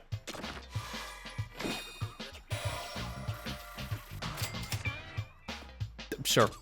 That bowl doesn't even look like much of a bowl because it has arms and legs. What the spiled bowl, presumably a brazen used by Samanites in the kitchen. It appears to be well used as water grows slightly clouded when poured in. Ugh.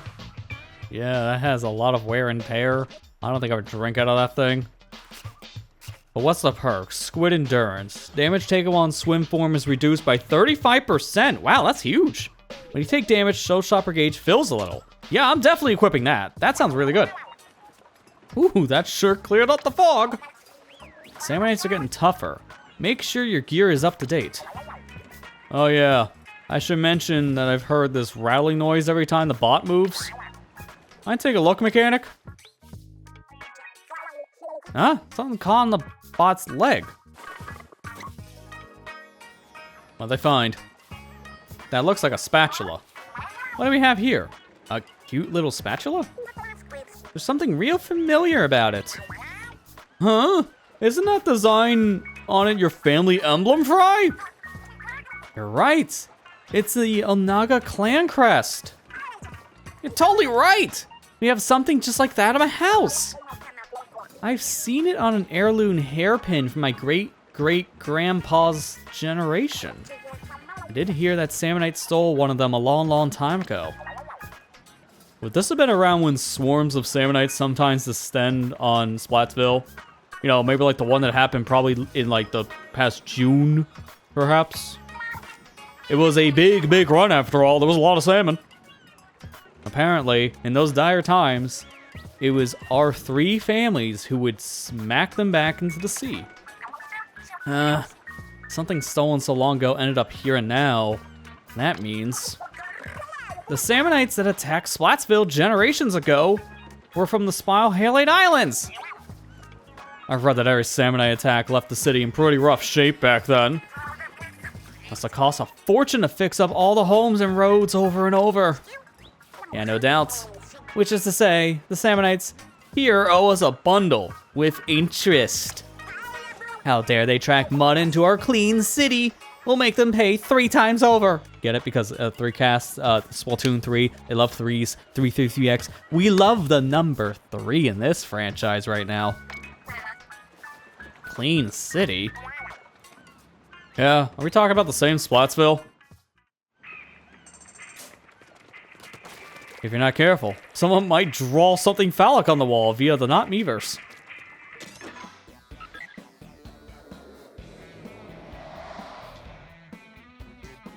Whole new set of islands. But I gotta go back to this one. And to do that, I'm swapping gear. We got dualies. We can try a new weapon. Nothing special about these, unfortunately. No, like, modifiers, but might as well use them. I love how the dualies in this one are literal, like, cleaning bottles. Like, these are basically bottles of, like, Windex, and I don't know what the other one would be because of the pink. It almost looks like it says bubblegum. Oh, they're definitely cleaning solutions.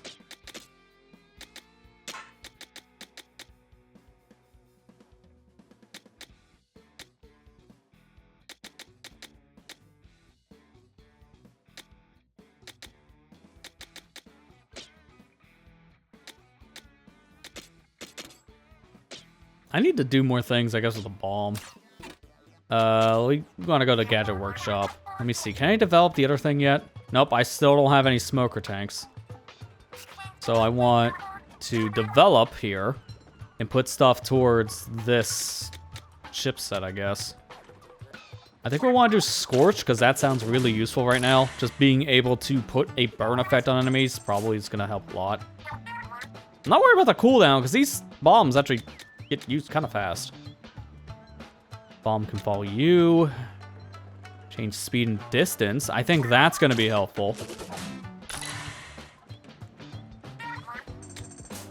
You can do it again. I think I probably end up doing at least 2 of these.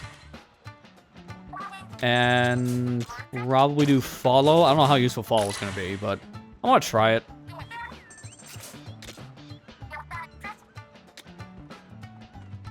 Creates gas that knocks Salmonite back. I definitely want this for the turret, because that's kind of a problem the turret keeps on having. Oh, this actually comes with a sprinkler. Well, they did bring back one of the bombs, apparently. It just brought back this thing.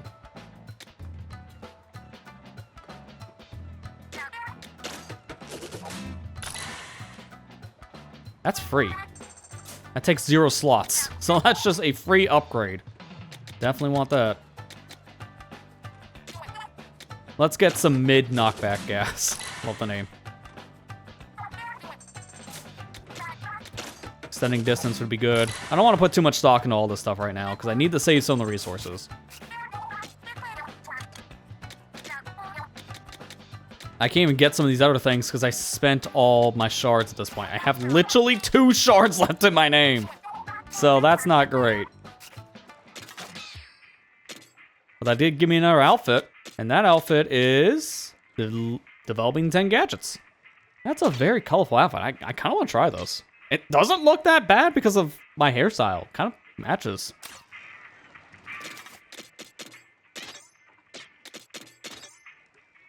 Hey, wait a minute.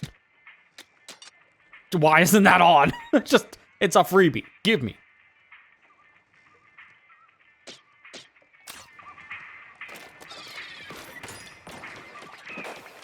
Oh, and that's how the gas works. There's like a little puff. Let me put it like in the middle of stuff. So, right here.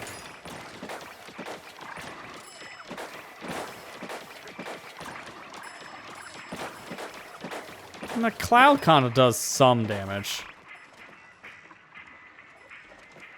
Alright, well, let's see how this goes, because this is a raid in particular I am calling for help for. This will make it easier for me to get through this faster, so I'm playing this online.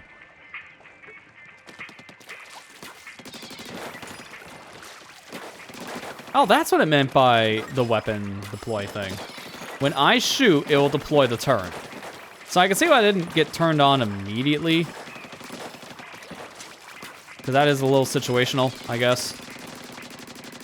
I'll leave it on for this specific mission, and then we'll decide if that's something I should leave on permanently for the turret, or just only use it once. Alright, let's go. The names keep on making me think they're lighting up like a Discord call. So I was just like, is it pick up mic? I didn't think this game would. Why would they do an open mic? That's like the stupidest idea. Nintendo hates that.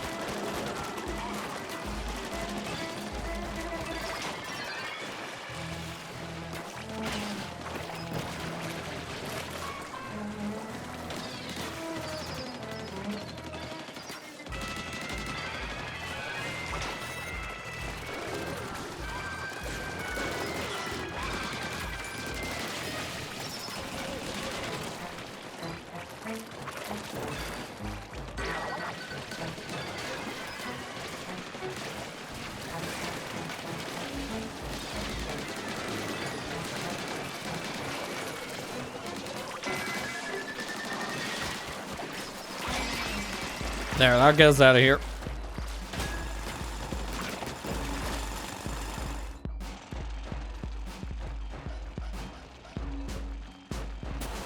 I think when it's lighting up like that, it's telling who's loading into the mission faster. Which is funny, because I'm playing physically. I would think I would not be as fast as other players, because I think the game loads a tiny bit faster digitally.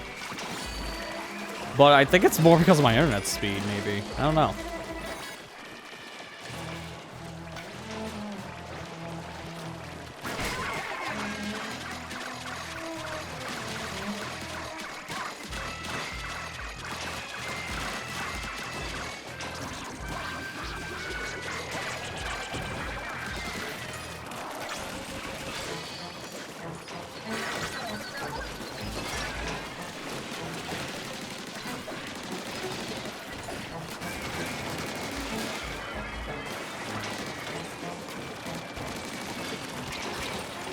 Okay, I don't know what happened there. That eel jumped up. That threw me off.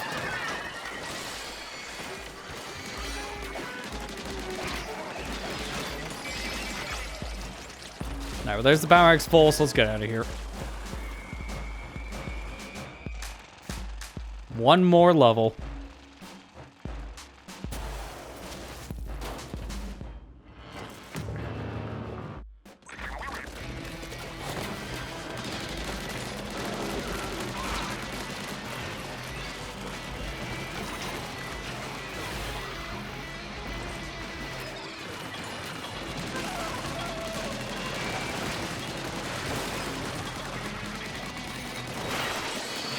That was extremely fast. I think the eel might be the easiest boss so far. Just calling it now.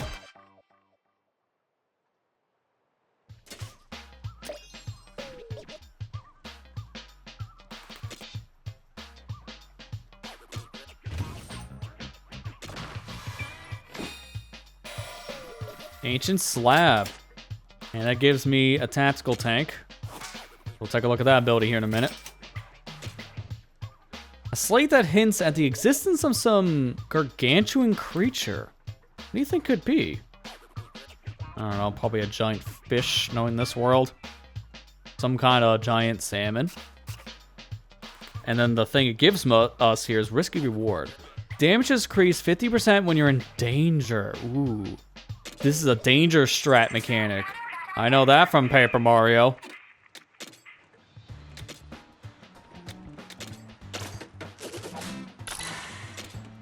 I don't know if I would actually want to use that because I'm not the best at danger strats to begin with. So that might not be my cup of tea.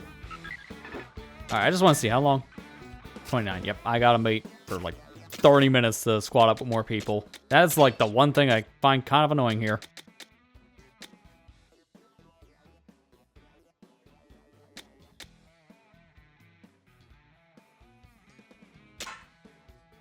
I think I'll just use the gadget thing for now. Alright, and then in terms of weapons, what else do we have here? I want something that's a little bit more defensive, I would say. Not another umbrella. I just want to see if that was anything different. I want something that's more powerful at this point. I got these. Are these like the Glooga-doolies? Yeah, these are Gloogas. Okay, well, that's cool. Gloogas are known to have better range, but they are a little bit slower on the fire rate. So this could help for a mission like this. We'll see. They're also stronger in general.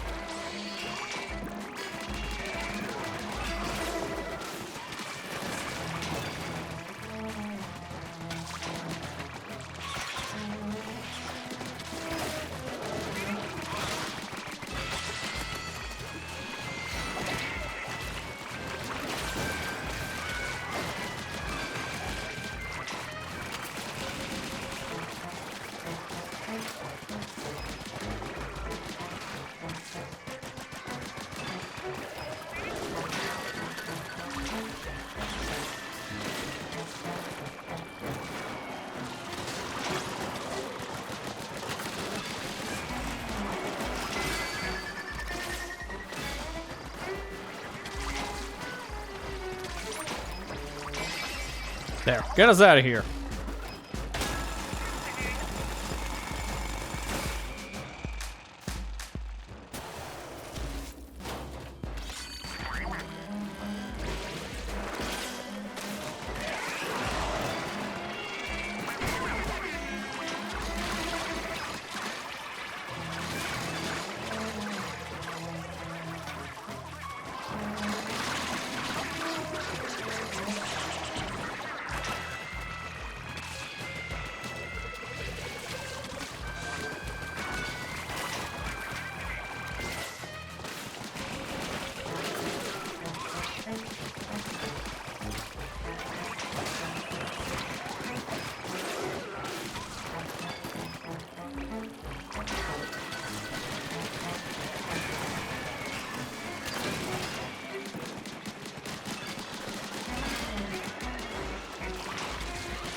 This is the perfect time for Big Man to be charged, because I'm going to just rush into the giant eel here with the special immediately and just end this in, I would hope, a few seconds.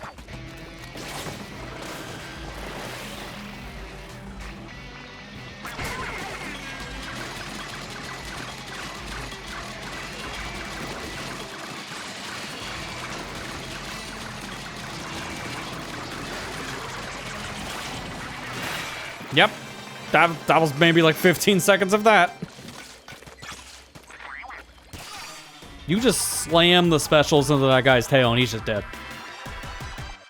Like, the eel can't do anything, and it's getting stunned, funny enough, by hitting it in the tail, which actually is not a thing eels normally do. So that makes my job easier. Plummeting dart. Okay, interesting. Almost looks like a pen, not a dart. And we got another speed tank equip. See what that is in a minute. Maybe a flashy dart preferred by a flamboyant player. Its lavish ornamentation prevents it from flying very well. Yeah, you don't say. I throw this thing, it'd probably immediately fall on the ground. I don't think this is gonna really be able to go far. Alright, in terms of the chip it gave us, concentrated attack. Damage dealt to Sammonite's hit with 3 or more consecutive attacks is increased by 10%. Alright, so I just do a little bit more damage the more shots I get off on enemies. Cool. For now, we're going back to this, though.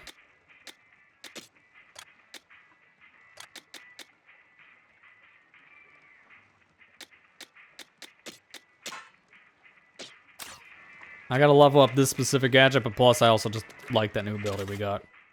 Should we change weapons again? Probably should.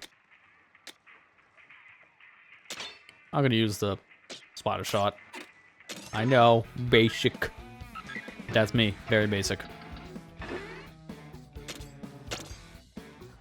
Now to the cliffs we go.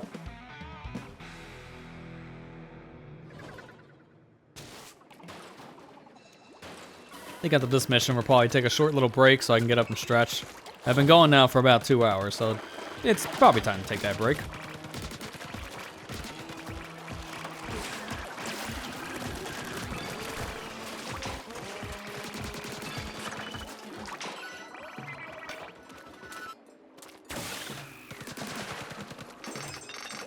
I wish there was a way to fall faster here.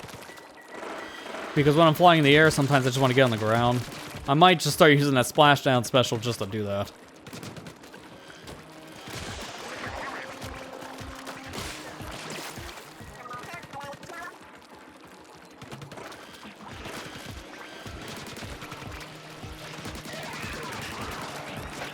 Oh, that's a Moz.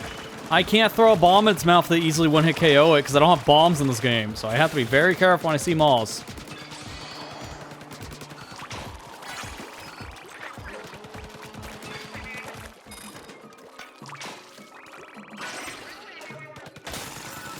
Take a look around. I did miss something back there, so I gotta go back.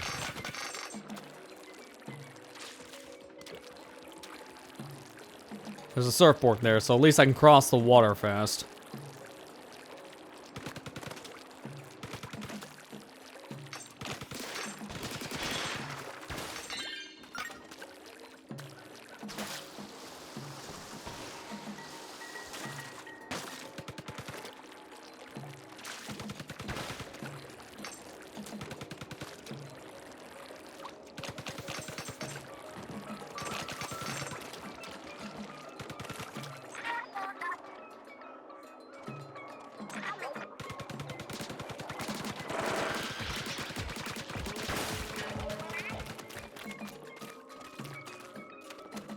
Get up there. Hang on.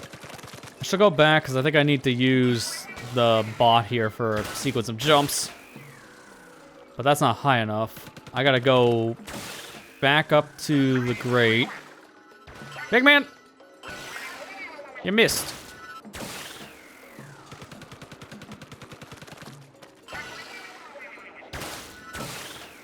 Dude, I'm gonna get the best splashdown here.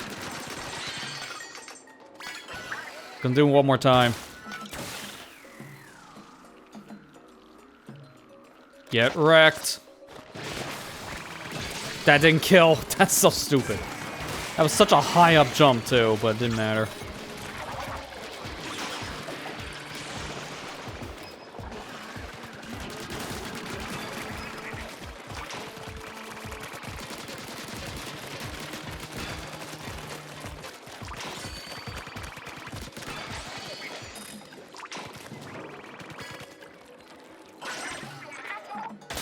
Where'd I go from here? Is there gonna be a thing that shows up, maybe? Oh, yeah, there you go. Surfboard.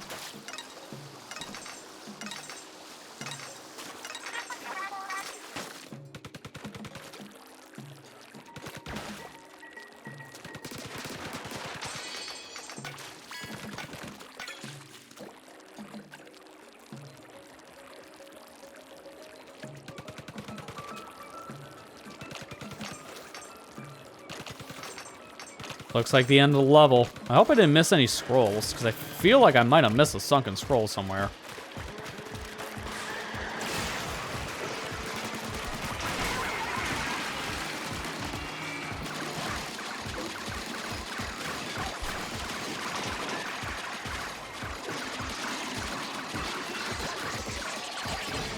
Okay, maybe I was sleeping on Big Man's ability there, because I'm starting to do more damage the more I'm mashing L and R.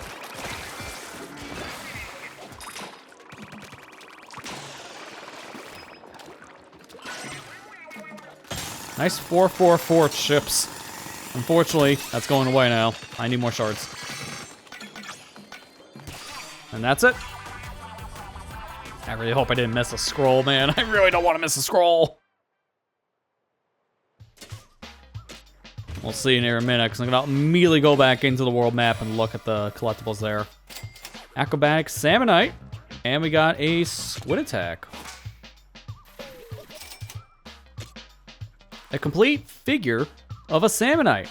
From dorsal fin to tail fin. The muscles done in relief highlight its physical splendor. I can flip them around a little bit. Kind of easier said than done. Yeah, there you go.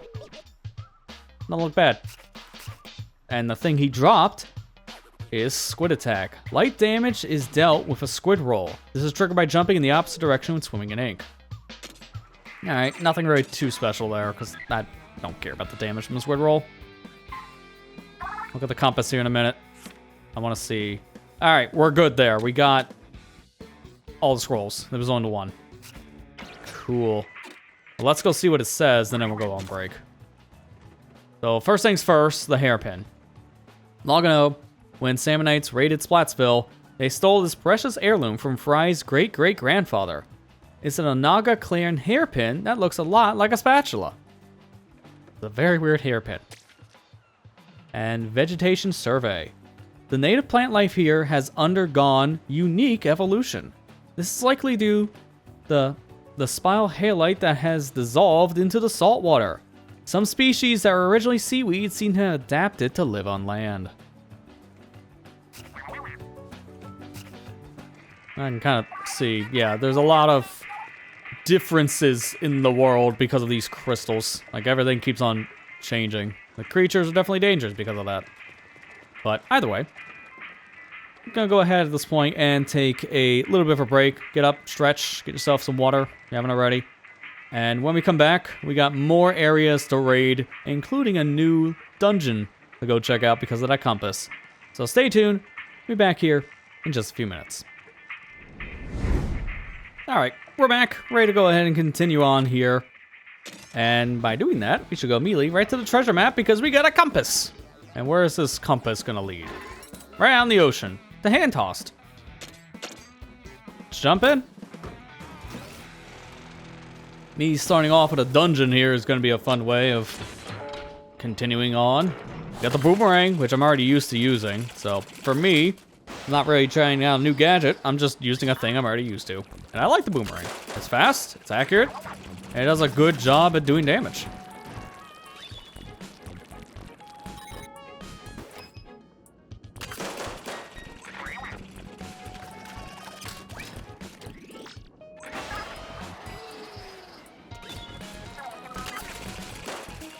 The only real thing is I gotta wait for this to recharge, and it does have a lengthy recharge.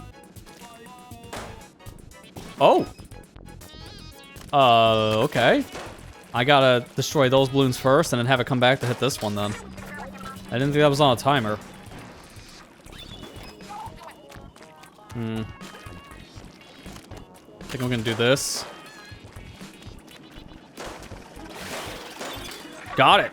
Oh, I didn't think it was gonna work, because I thought I was gonna miss the final balloon. But I did not.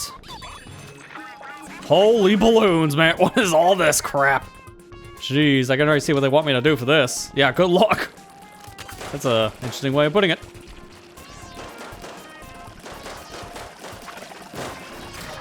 Got it, first try. That looked way more complicated than it is. Legitimately, that wasn't that hard, but it looked like a mess. Thankfully, that was straightforward. Just run. A new skill point. So I'm immediately gonna not use it, apparently. Immediately gonna go use it for something, but what? Let's think. We can do... gadget parts I've been okay on for right now. That's why I'm hesitant to upgrade that. I think I'm gonna do another gadget damage. Just a little bit more into gadget damage for now. Now we'll continue on. And I have the Mesu Den to go to now. So I might as well do a den. Give me some treasure. I wonder by the end of the session tonight of playing this, we'll get to Fry's little interaction. Because I have a feeling it's Shiver first, then Fry, then Big Man for these exclusive bosses. I think that's how it's gonna go.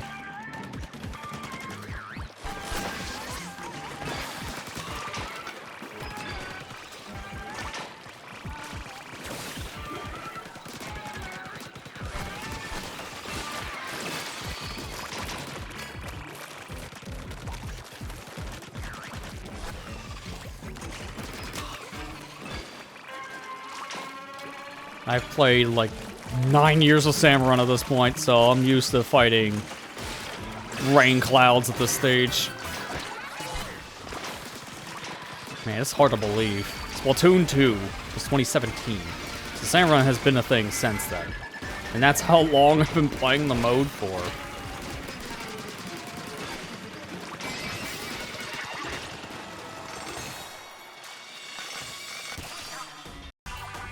Alright, just give me all the things. Just, yep, skip past all those little extra collectibles. Just, like, zap them all in my body. Give me it. Just give me it all. And there's skill point. I'm leveling up really fast here. And there's a crystal. I'm either going to spend that skill point in terms of what we're going to do. I think now I'm going to just do a little bit of gadget part up.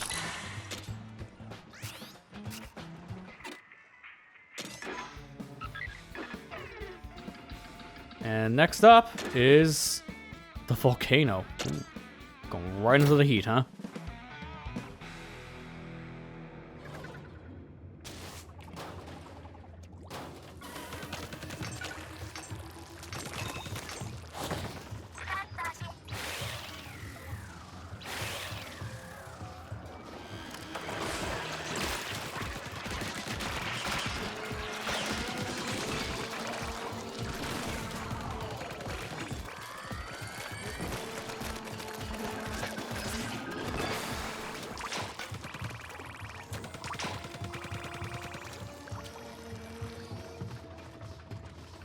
Definitely don't want to be falling down there. But there's nothing down below, so don't even try falling. I was expecting maybe a little hidden platform for like a compass or something.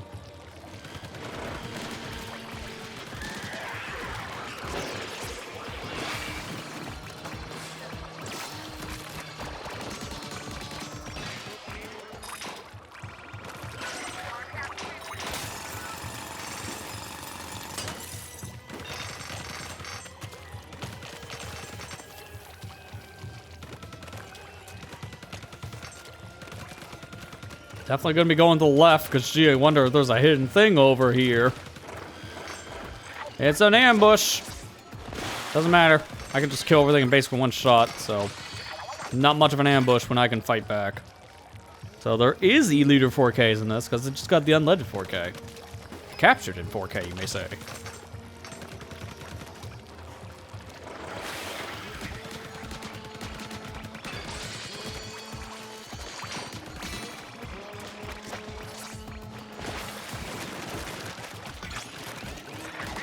And a Splatling. Getting some really good weapons here.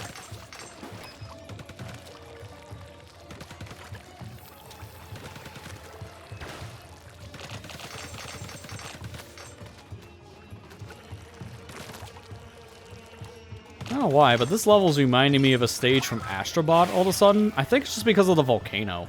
Because there's a volcano stage in Astrobot. It was a really cool set piece.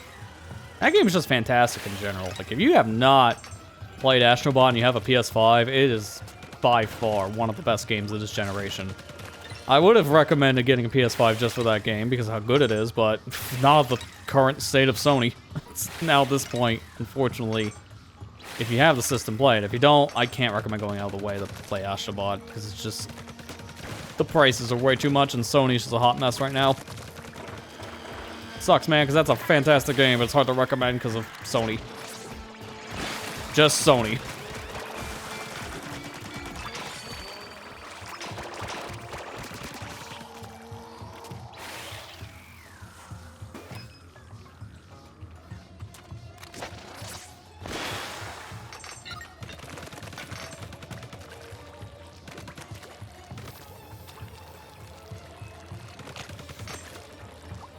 Man, I wish I had a curling bomb right now, because this would be perfect for curling.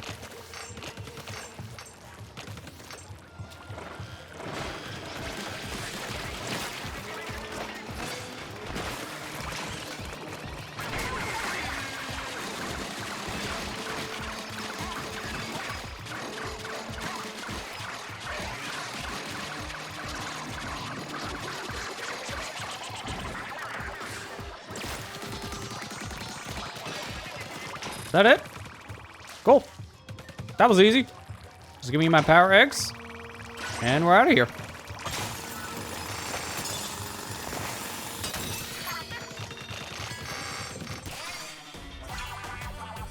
Perfume Squelcher. We also just got a Squelcher too. We haven't found that yet. So we got 3 brand new weapon types in this. That's cool.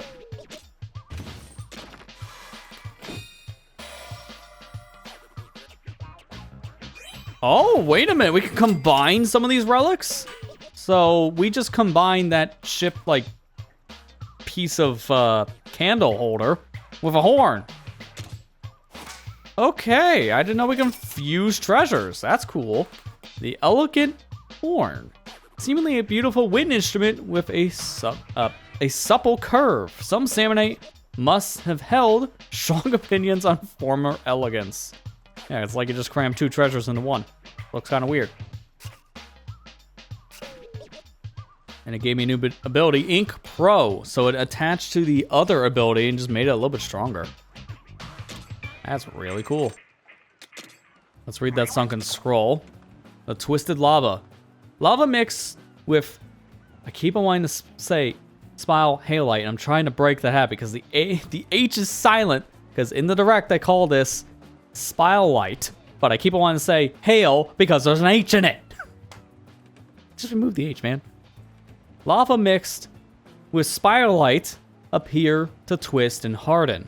Some of the smallest formations appear to have begun the hardening process only recently. Gas infused with spiralite spews from them. Almost makes it look like a rock tornado in that image. Yeah, I've been reading it. Thanks, big man. I literally just came from a shack and was like, hey, you know we can read? Yeah, I was just doing that. Fancy that little knowledge, big man. I wonder if there's gonna be a third compass type, because we've seen the one that spins around between the 4 cardinal directions, and then we've seen this compass, which is basically a cold-hot meter. So I wonder if there's maybe any more. It'd be cool if there was a compass that worked with sound and the HD rumble. You can't do just rumble because some people might turn that off. So it has to also be sound. That could be cool. Alright, so this is the splashdown mission. That's a lot of boxes. Are we required to do it all at once?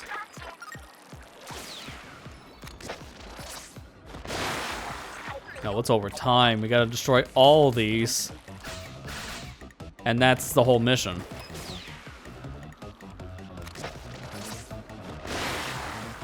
This reminds me of that one level in Octo Expansion, but it's kind of the opposite idea, because the level I'm thinking of from Octo Expansion, you have to destroy certain boxes. You destroyed all of them, then that would be a problem, because you were only allowed to shoot the orange ones. If you shoot the light brown crates, then you would just instantly die. It reminds me of that mission, but this is just a little bit better. I'm missing just those 2. I could have had all this in, like, what was that, 5 jumps?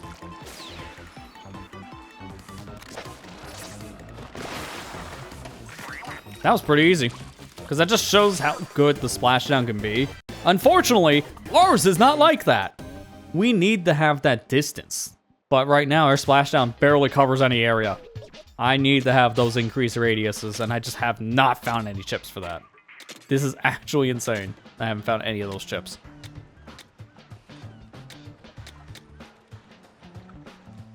I think I'm gonna go a little bit more on HP at this point. Go to 120. Can I get a new gadget at this point? Yes, I can get the spin wheel. I can get... I don't have enough shards, though, for the tether whale. I can get the high fiber. Jump bomb I can't get because I don't have the other resources. Dash bomb. No, thank you. I'm going to get it at some point because I want to get all the gadgets. I just don't want it. I'm going to be on this for a while, so maybe I should go with spin wheel just to fill out my power tank a bit. I can honestly say I never thought of that. Thought of what? Making a deadly top? Have you seen a Beyblade? This is essentially a Beyblade. Like, just 1-to-1. I'm also gonna get that high fiber.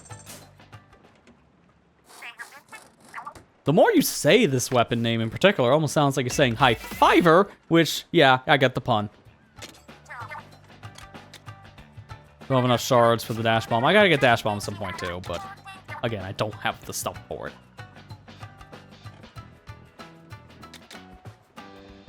This does the same auto. So I guess all these weapons, or a majority of them, are probably gonna have an auto trigger.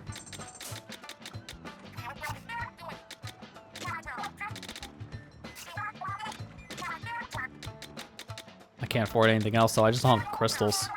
This is where I need to grind out some of the old missions, and honestly, that is where we're gonna be doing the online stuff. Because I have these spicy raids, these are the ones that I'm going to go back to, probably with the multiplayer component on. That would make the most sense, because it's re-trekking through old areas. So that's why I'm going to wait for doing that until later. What else do you even have at this point, by the way? Because I think it was just, like, these things over here. Before we do anything else, we got to change out some of our gear. For one, new costume.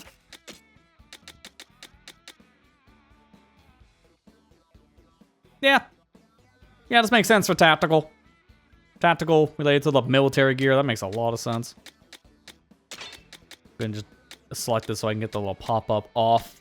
But I do want to change my outfit. What else am I going to use? Oh, I need to filter out the other direction.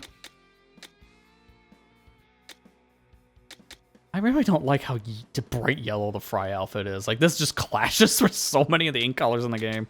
The Shiv one's not that bad because the blue kind of works. Big Rand's the most neutral, but Fry is bright yellow.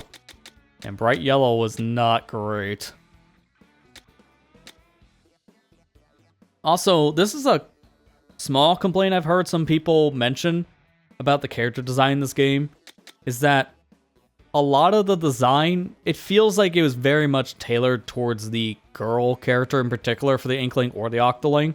Because the boy hairstyles and the outfits, they all lean a little bit more towards the female side than the male side, because everything's unisex, starting with 3. And I can kind of see it. But at the same time, I don't really care, because I like having the same kind of options between the two. The voices are the big thing that's supposed to be different, save for the hairstyles. So there are certain hairstyles that work more for one gender than the other for these characters that really stand out. The clothes are just, it never matters. If you don't want the thing that looks more feminine, then pick the thing that doesn't look like that. That's just how I feel about it. I'm going to pick this one in particular. Yeah, that's an argument I've been hearing going around. It's like, I can wear a dress as the male character in Splatoon 3. Do I care? No, I really don't. I embrace that because that's more customization options, and I'm always there for more options. I'm gonna try Jet Squelcher for this mission. This feels like a good option for Jet. And I think it's been about half an hour, so I can probably go into one of these later missions with help to get through them a little bit faster. That'll be good.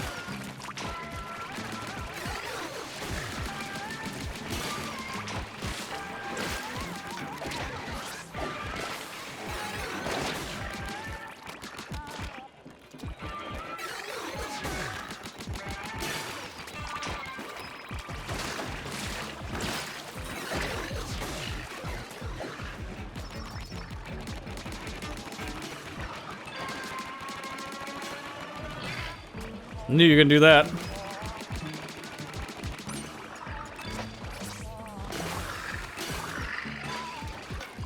Alright, this is gonna be a lot of eggs, which will be enough for Big Man to get out.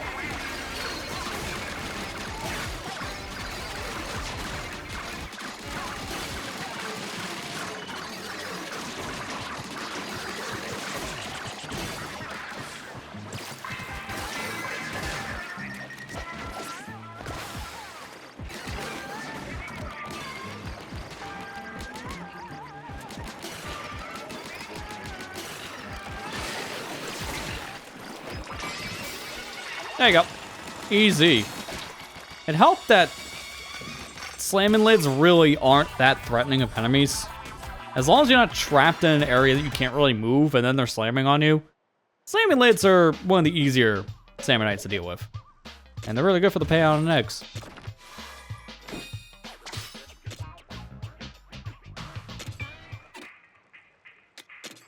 What do we got from Horde? Is it the Sammonite research?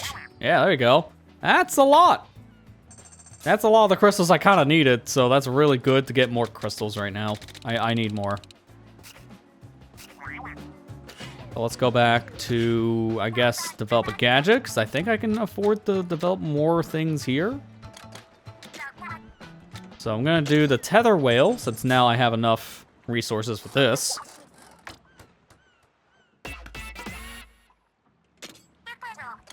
And I should have enough for Dash Bomb. Even though I'm not going to use it, I am going to unlock it. Because to me, Dash Bomb is extremely... Oh, Fry! Keep it away from the gear and the blueprints. That's disgusting. Now I got Fry snot all over my blueprints.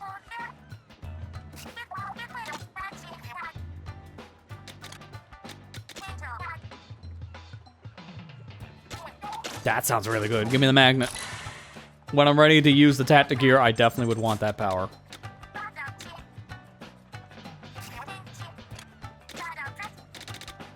What is that? Is that ink armor? They somehow brought back ink armor. That is impressive. This is the only kind of game where I'm fine bringing that back.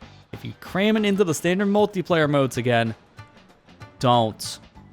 This thing was a nightmare to deal with in Splatoon 2, so I don't want ink armor back. It's fine for something like this, but not against actual human beings. And even then, this is not truly ink armor. It looks like it, but it's not.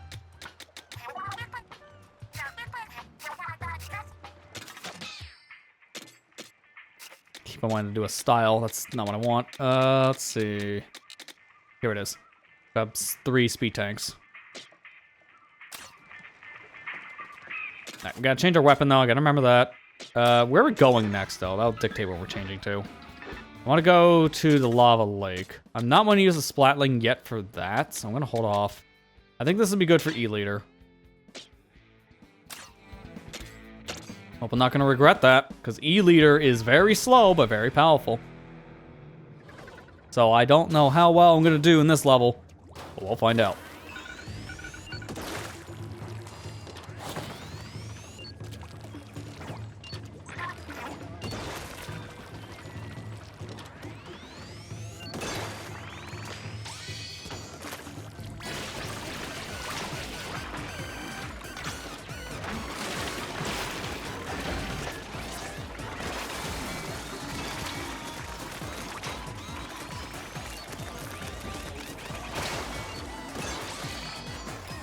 That was some serious airtime. Thankfully, it didn't really matter. I thought the mall was going to instantly eat me, so that's what I was worried about. Alright, drill in.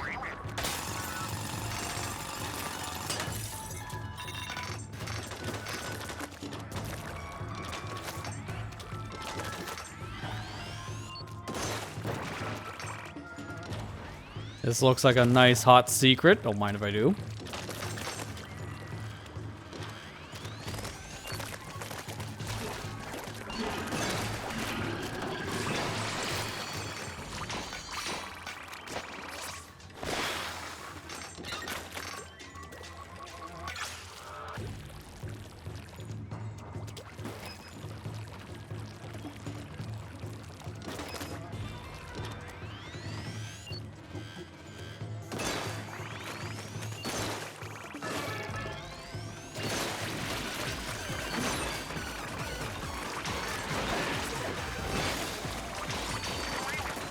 Doesn't matter they're fast chum if I'm faster.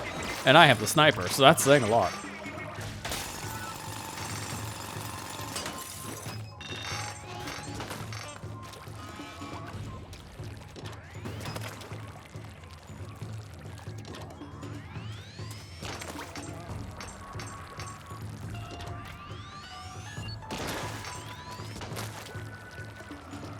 Let's go over to this island, because this feels like a good place for more stuff.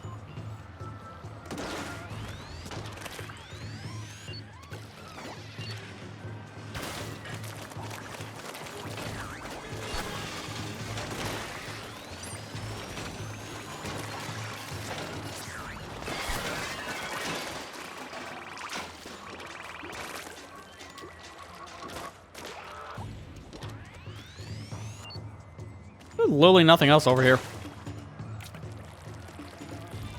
This is an enemy spawner, but there's nothing here. So what is the point? I think a crystal can spawn here, it's just not spawned at the moment.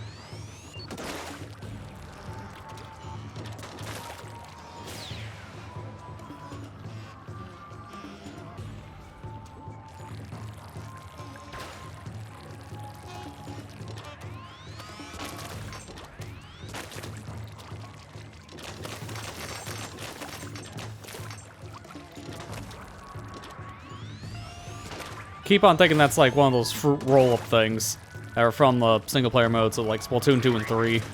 They keep on shooting them thinking they're gonna roll out like one of those ink rolls, but nah.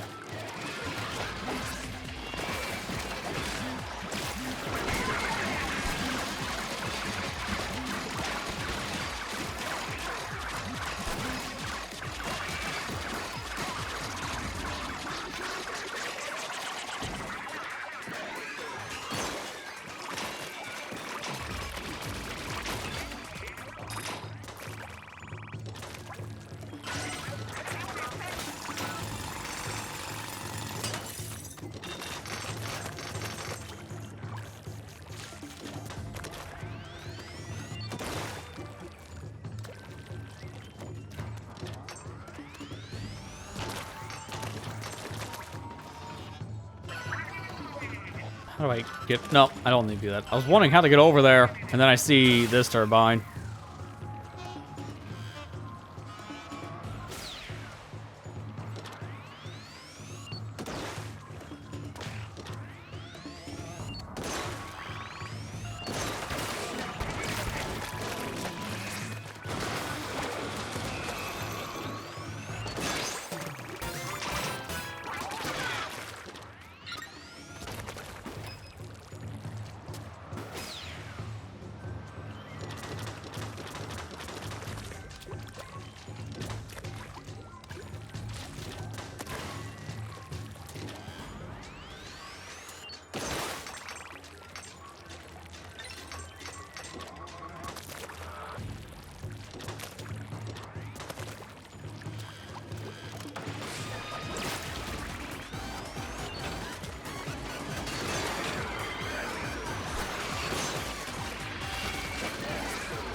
That should be everything. So now let's get back over to the crystal. Get that. Alright, that's enough to at least beat the level, but we're going for that times two, because that's the better idea. Like, I don't really see a situation where I wouldn't want to just clear the level early unless I'm about ready to die and I only have one more life. That's where I think it would be a good idea to probably call the mission early and just excavate with whatever power we have. But as of right now, I'm at 3 lives, and I have really no reason to end this early.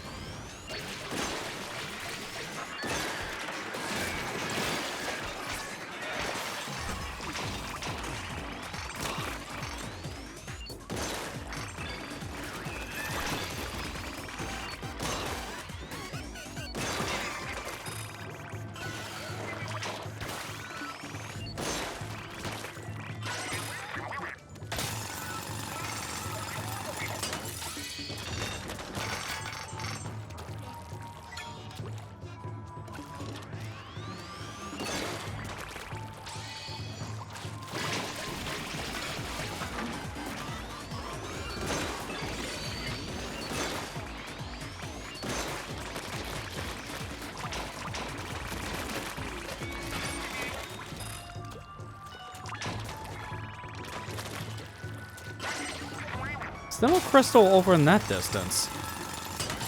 That little island's still pretty much just there.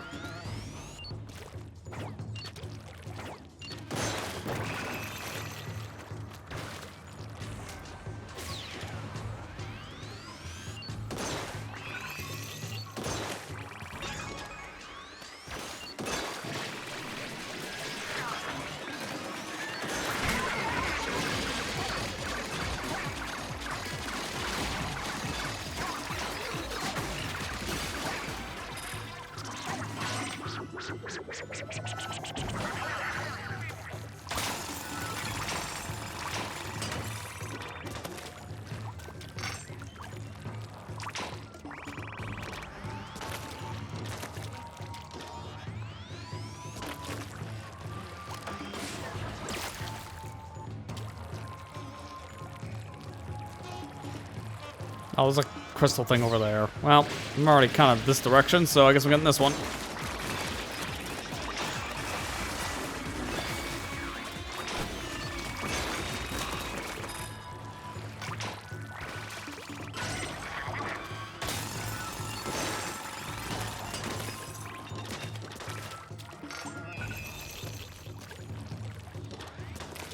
At this point, I'm just kind of going through the same loop of the 3 same crystals I'm noticing.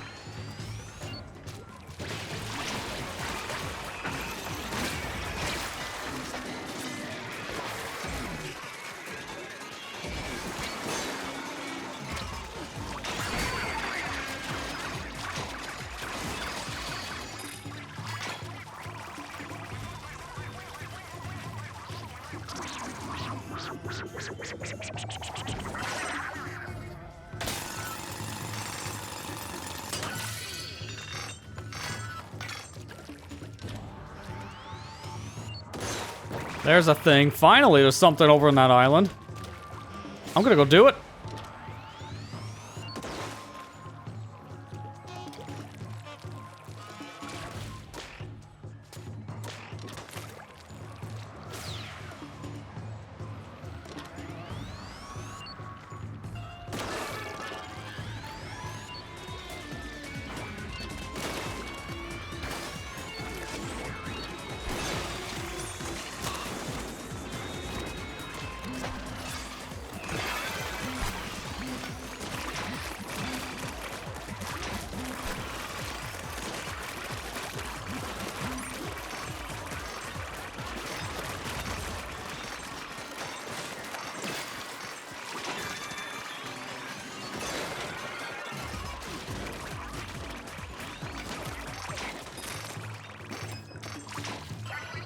Alright, drill a crystal and then we're done here. Because at this point, all we gotta do is just get back to the center that we started in and drill the big old crystal. So let's go do that.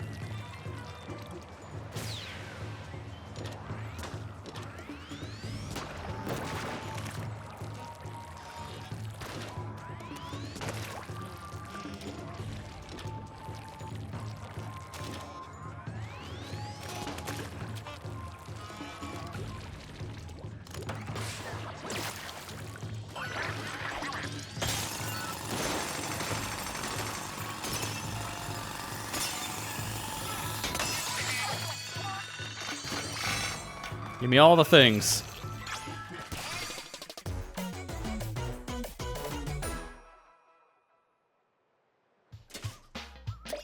Nice, then I'll level up. Let's go. Our compass and our scroll. Doing pretty well for ourselves. I'm gonna just do this dungeon immediately because I'll get another skill point. I might as well use both of them at the same time.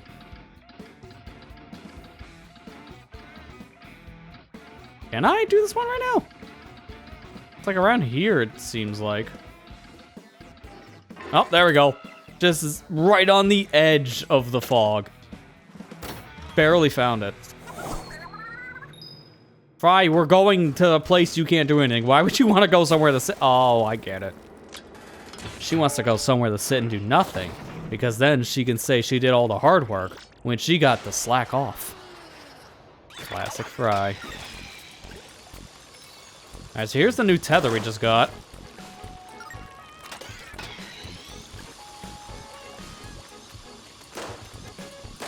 This is a pretty cool gadget, I'm not gonna lie.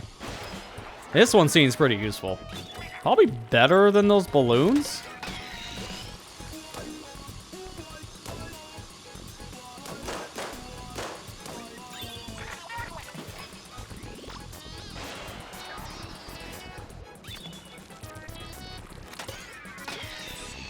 I didn't want to throw it down there. That's a bad spot.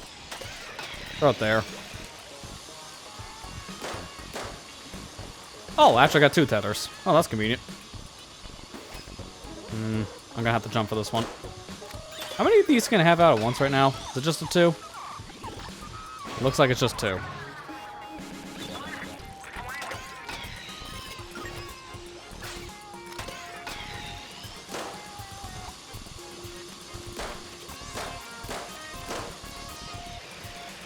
Probably shouldn't put the other one down. I think I'd rather do one there. And then one over here.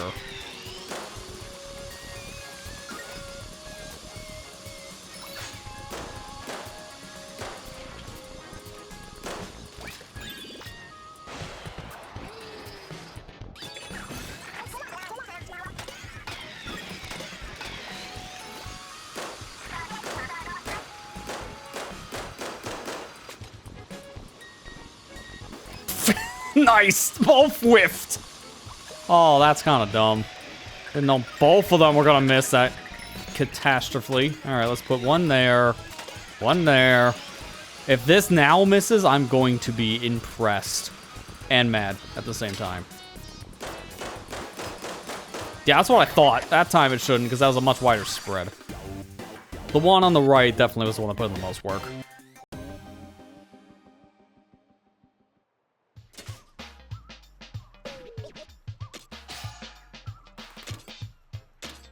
Alright, let's use both of these skill points immediately. Give me a little bit of HP for one. And then the second upgrade, we're going to put right to weapon damage. Can we do anything else yet? We can't do weapon scrapping because we're missing 2 fly fish bins. We hopefully should be getting that soon. I want to get weapon scrapping. That is a very important thing to get next.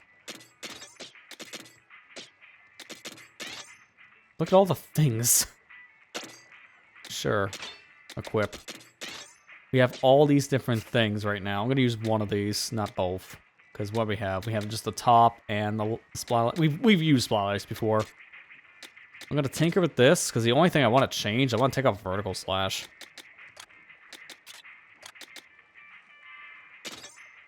And it really wants to put it back on, which is like, no, thank you.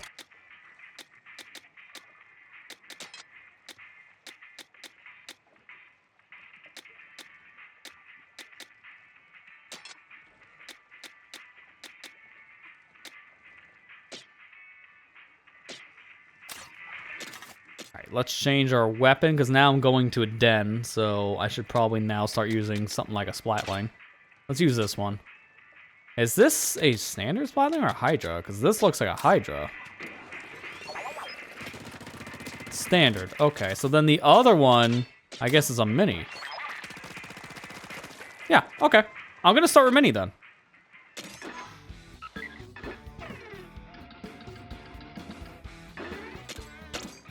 Let's jump in.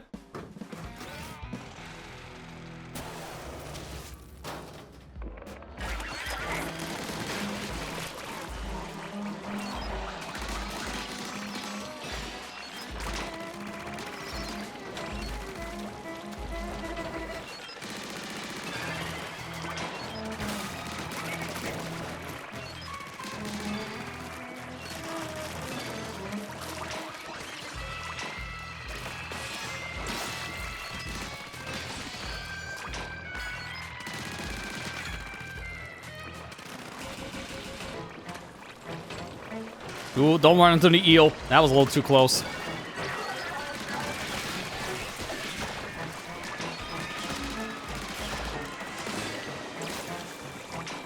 I don't know what the top did. I couldn't really see anything from all that chaos.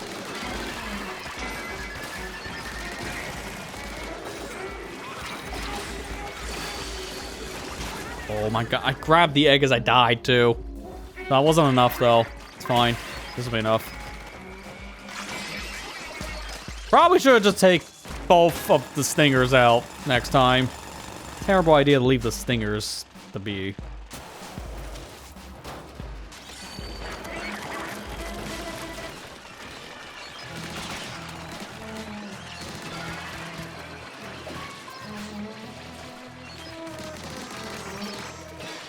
Not dealing with any more of these stupid stingers.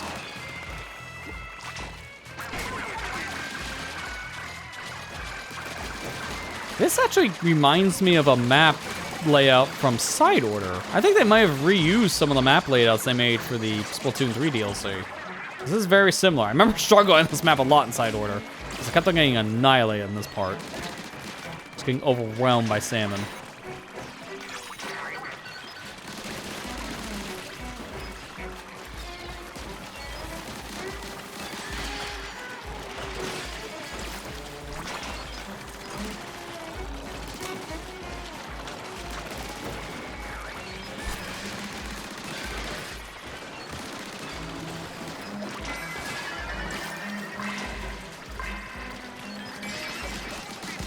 There, we're good. Let's get out of here. And now we have the boss. That's a big steelhead. Refill steelhead. Hey, I need a refill over here.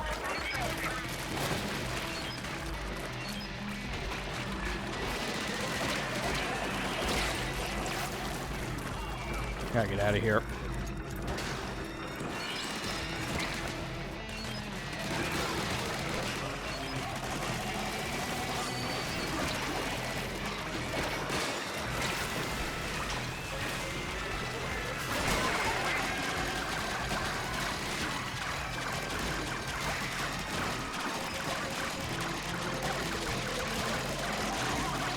This is not gonna be a good map for Big Man Special.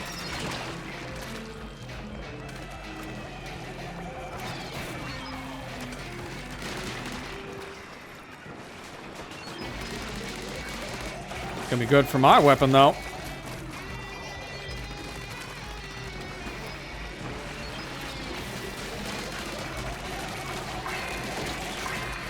It's almost dead.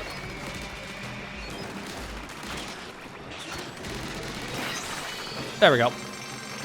It's gonna really be good to come in here with the air splatling, because that's gonna do more damage. And it's good for a longer distance, too, and I need that distance. But yeah, Big Man is definitely not the character for that level. He's just gonna struggle fighting that giant steelhead. That's unfortunate, but that's just kind of his forte. He's more of a close-range fighter. Curious Gate. Let's see what this treasure is. Appears to be a gate big enough for a small fry to pass through. Only the salmonids knows its fate afterward. Looks more like a dish of some kind. Like, it's almost looking like an ashtray, because you can see the little cut in. Kind of an interesting looking gate. And we got ourselves damage up. Weapons damage is increased 20% for 9 seconds when 30% of the ink is used. So the lower the intake, the more powerful it gets. Go us! We scored some more sweet loot! All these Salmonite relics are kind of weird.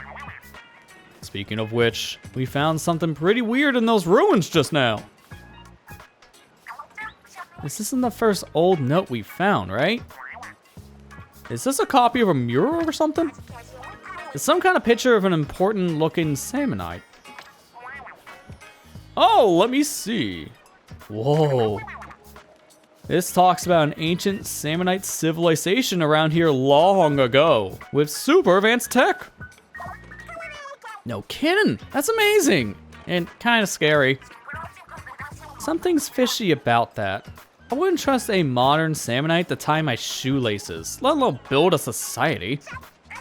You think Salmonites could be faking being dumb and they're actually mega geniuses underneath? No, I don't think that. Did you see that scribbled notes on the edge?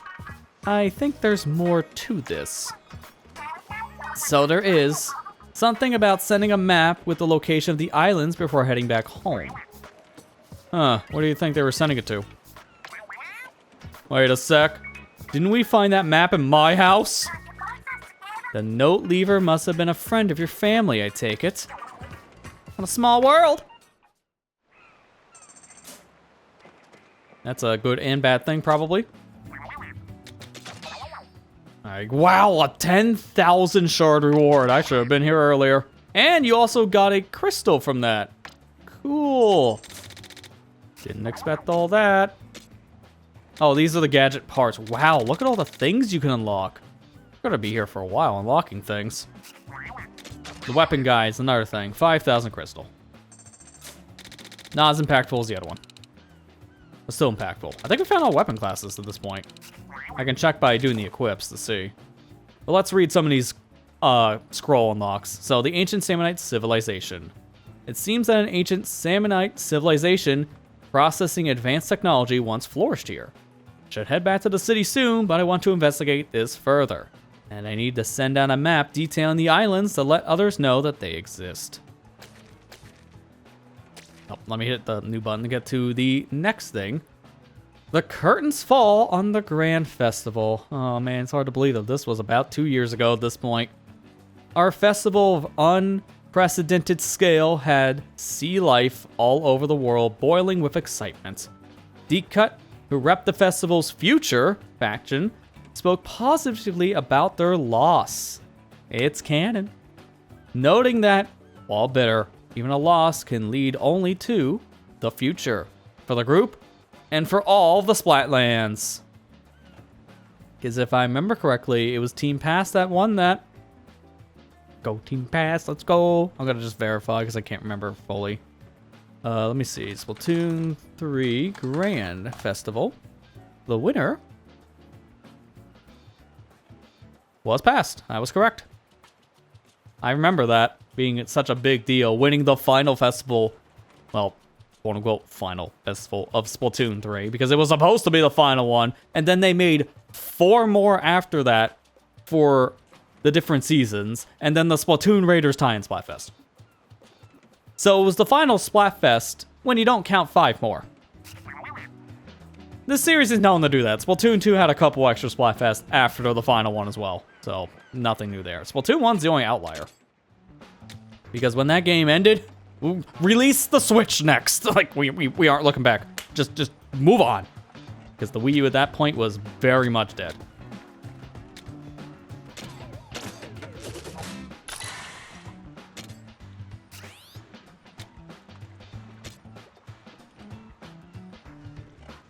Need to find more fly fish. Alright, let's change our tank. At this point, I'm going to do the same thing as before. I'm going to use the tactic tank and then go online for help. And then I'm going to... Wait, where's the other splatling here? Yeah, this is the one I want.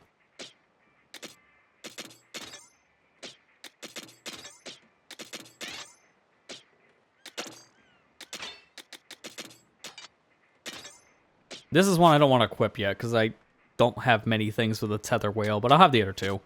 If anything, I don't think I want the auto trigger on. I think that's the one thing that's not really benefiting me at all. Wait, did that actually add a thing on here? 24, 24. No, I was gonna say, no, that's a 0 point thing. Don't add on something that's free. Oh yeah, and unfortunately, sorry, big man. You're not cut out for this. I'm gonna just swap the Shiver. I think she'll be the better call.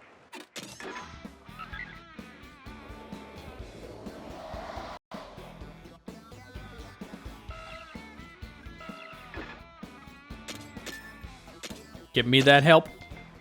Going back. It's time with the tactics tank.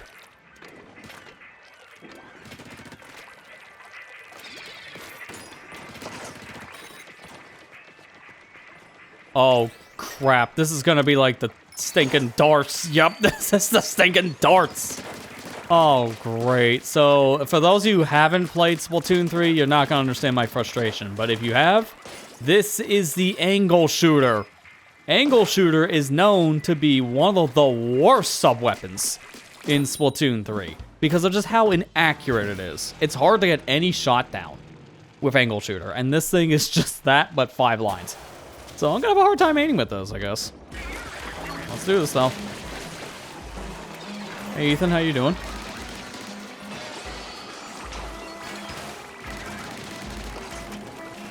At least I'm not worried about targets that are gonna be moving around a lot. Because if I was doing this all online multiplayer against other people, ugh, this angle shooter would be really bad.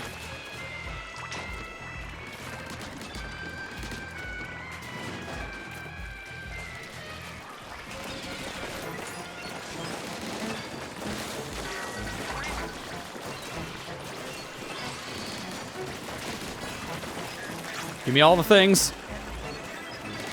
I wish these would drop material, though, for me, because I need the fly fish material.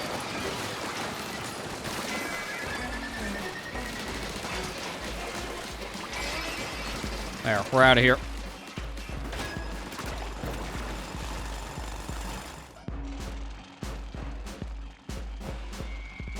Doing good? That's good to hear. Raider so far has been good. As always. I've been really enjoying myself since starting this yesterday. I don't know how much further I am technically story-wise, because a lot of story things have happened, sure, but most of it is just, hey, we found things. Oh, cool. Because the story in this game is very minor until you get the big events. And the last big event was our thing we ended last night on. I should probably use one of my specials, but I kind of want to save it for the boss. Because that giant steelhead would definitely be a problem.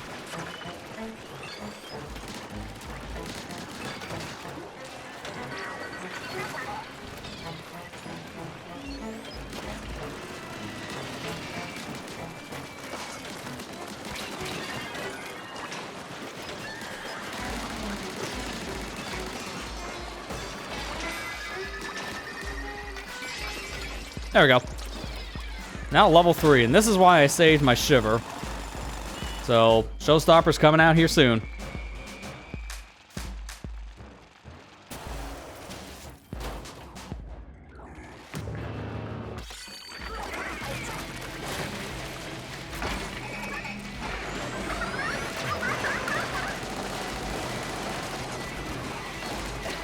Oh, crap. Get away, get away.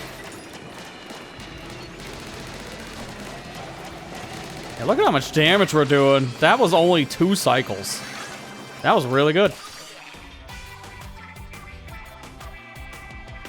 Nice. Here you got your PS2 in. So now you don't have to worry about the PS2 issues anymore. That's great to hear. I gotta update myself on the PS2 because I haven't updated a lot of the homebrew things on that memory card in a bit. And I know my Freema boot and such probably outdated. Alright, let's see. What is this blue fragment? Gee, I wonder if it's a piece of plate. This unidentified fragment appears to come from some sort of plate. But there must be more to it. You know, it can't just be a literal shard from a plate. Nah, man. And danger burst. A large explosion occurs when you're in danger. That's actually pretty helpful because that's better than the auto activation for stuff. What's my current thing here? Damage dealt increase 15. I think I want the explosion. You can try that for a bit, but to be fair, I'm swapping back to my speed tank because I gotta get the last thing on this mission. Now I can, now I gotta go back in solo because the help is disabled for 30 minutes. That's insane. So I gotta find a better weapon to use. I think I'm gonna try Blaster. This might not be the best call, but it is the call I'm making.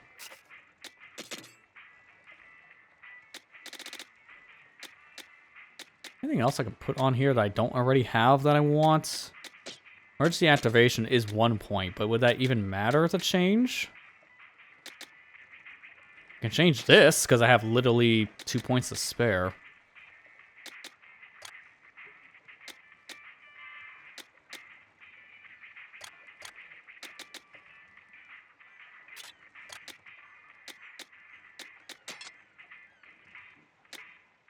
I don't know if that's really worth it or not, but I'm going to try this kind of setup to see how that's going to play out. Alright. Back in one more time.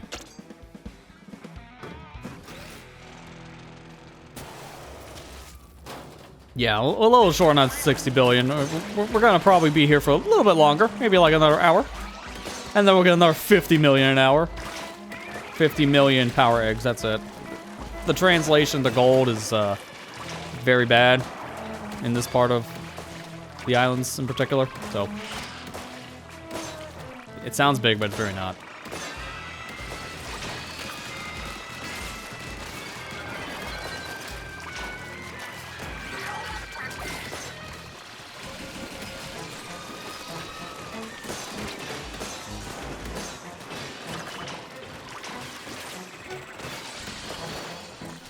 That material drop? That's a weapon drop, technically. I was hoping for a material because I need more from those fly fish.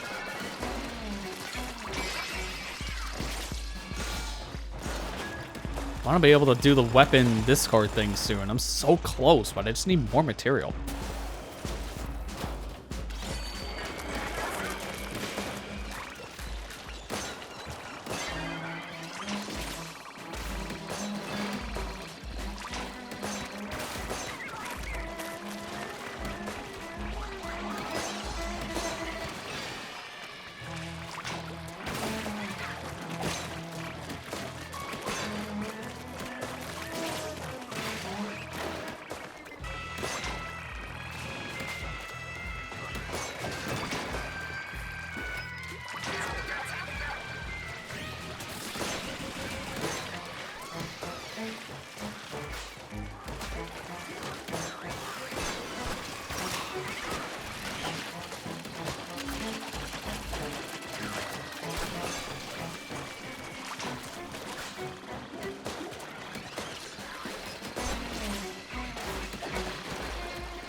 Man, that extra charge effect lasts so long now when I'm in the ink. That is so helpful to have.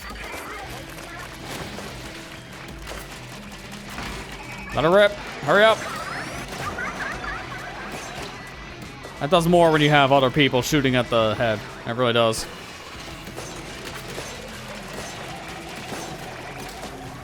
It doesn't really pop in the same way as a normal steelhead.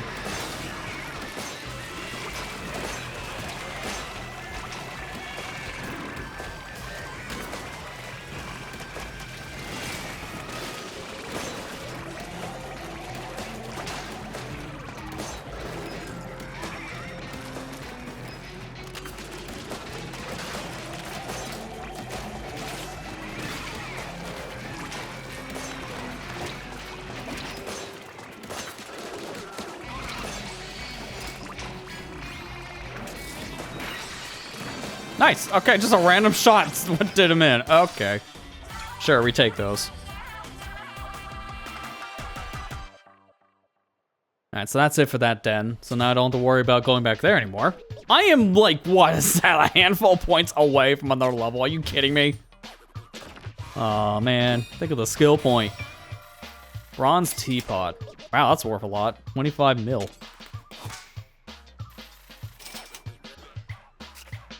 I meant to read that. I gotta go back. That's fine. Small explosion happens when you pick up mega power eggs. Interesting.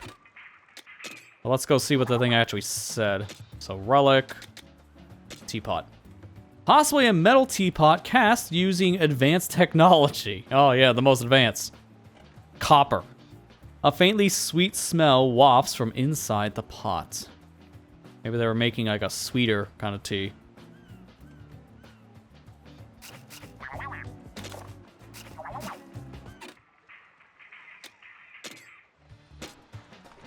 Yeah, I still need the fly fish stuff.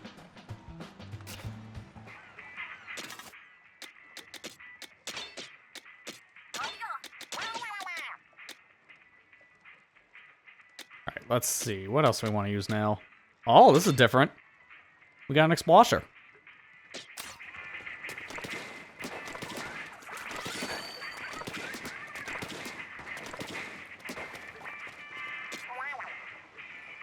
Fry, please be more careful with the crane controls. Watch 4. It feels great to throw stuff around as hard as I can. That is not a good idea. This is a disaster waiting for to happen. I can't shoot them fast enough. Hang on. We have the better way of doing this. Haven't done this yet the whole time. It's kind of hard to hit them all at once because there's just not a great opportunity to do that. Not with this weapon.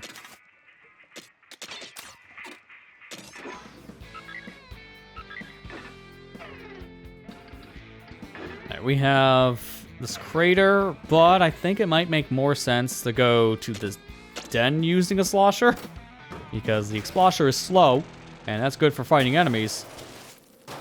I don't think it's gonna be great for exploration level. There's my level. Thanks, game.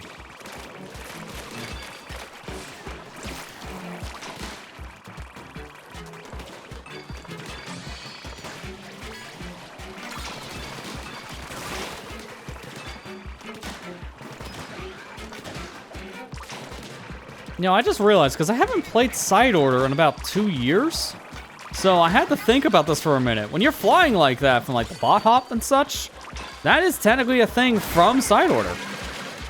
They started that little flying thing in that DLC. I just kind of forgot, because, again, it's been a while.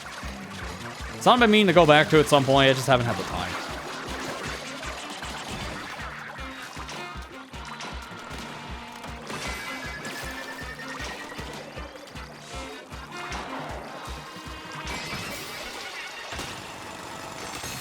Easy.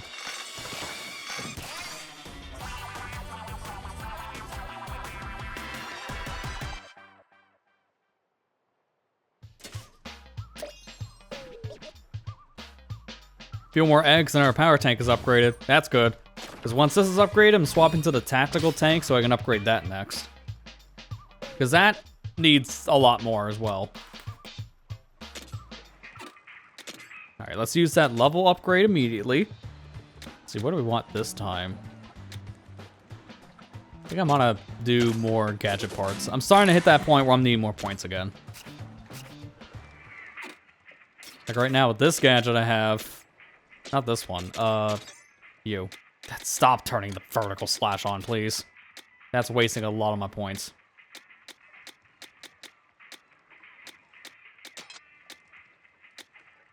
It's funny how that's better.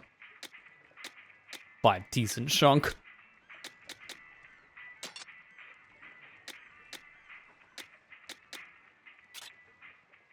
No, I didn't mean to take that off. Yeah, no, we're good. Alright, cool. Now, I want to see, can I do anything better with this? Can I just, like, unequip it all real quick? Just want to see what it tries to put on here in the best setup. I think this is what I want.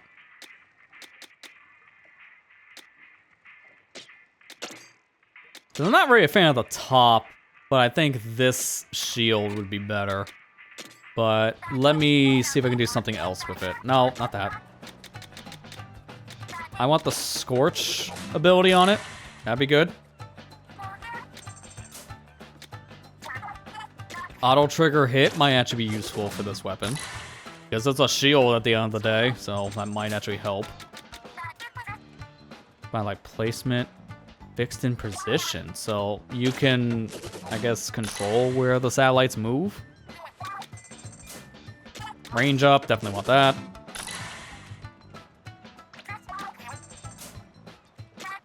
I gotta be careful how much I'm spending, because I don't want to overdo on my resources. So I think that'll be it for now.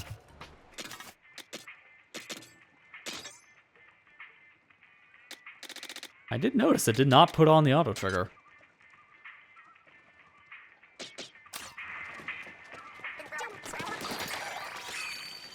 That does not seem as good as I thought. Not too surprised, but I kind of want to have it anyways. Alright, now let's see. What weapon do we want next? Let me filter it out by the types, because I want to see. Do we have at least one of every type?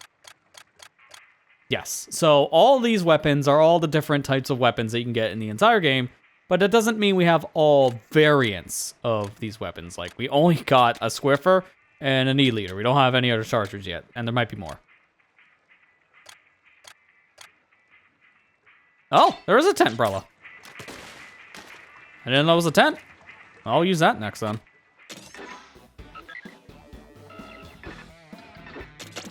Perfect timing. We got another den, so this is perfect to use it on. I do feel like the pace right now we have in terms of what we're doing, if you haven't really played Raiders in a while yourself, or you just haven't played it at all yet, we're really not showing much story. So I do feel like in terms of like quote-unquote spoilers, you're not really having to worry about that, because there's not that much to spoil outside of the gameplay loop. So I feel like it's one of the more fresh kind of things to watch right now, probably. If that makes sense? Oh, yeah, I gotta rush. This is probably not a mission for this weapon. I just realized that. I gotta move, and I don't know if I can do this.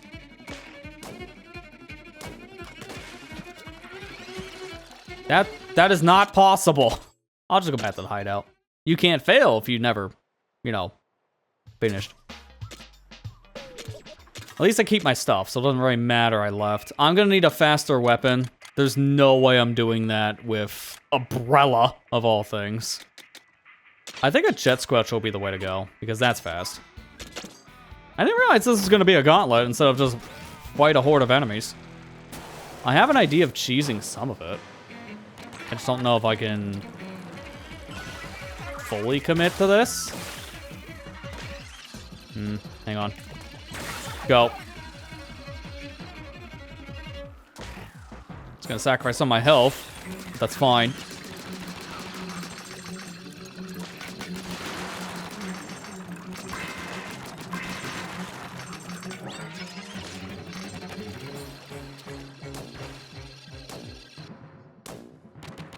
Pretty much, yeah. If you're not just doing the big missions in the game, really, because those are the ones that unlock more story, you're kind of left to just kind of do whatever you want. And you can play this game at your own pace, so you can do a lot of story or barely any at that point.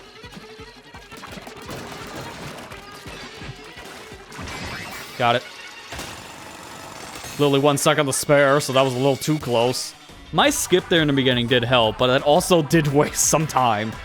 So, unfortunately, all the time I could have saved from doing the skip, I think I burned by trying it a second time.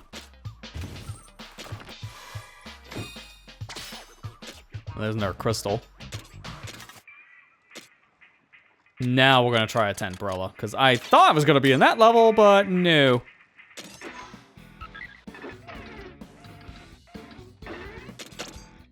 Alright, let's go into our crater. Level 20. We're past that, so I should be fine.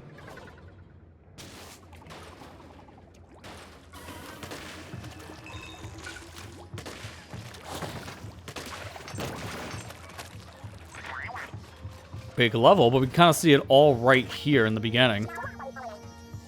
So it's not like we're not able to know what's up ahead at this point. We get a good sneak peek of the whole thing. We can loop around if we go left. That was my plan.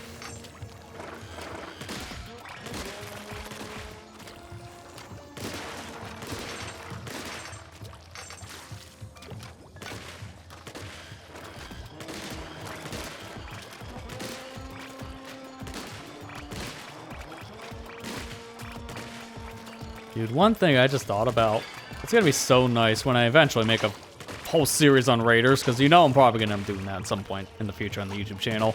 This is not gonna be nearly as hard as covering all the mainline Splatoon games. Splatoon 1, 2, and 3 with all their online events, they have been much harder to put together videos with over the years. A lot of specific things I need footage for that only happened once. But Raiders is just play at your own pace. I don't have to worry about very specific footage anymore. Just play it. That's cool. The most I gotta quote-unquote worry about would be online functionality, which is easy enough to get footage of.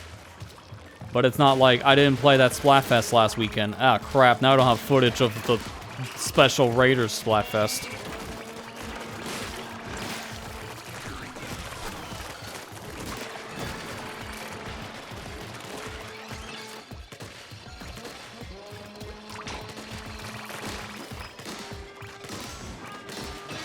Like, legitimately, I have filled hard drives with a lot of Splatoon footage because I can't get it any other time. I have, at this point, I think it's like a 2 terabyte full Splatoon 1 and 2 footage. And then you get the 3 and I filled a 5 terabyte. That tells you just how much more they've done in 3.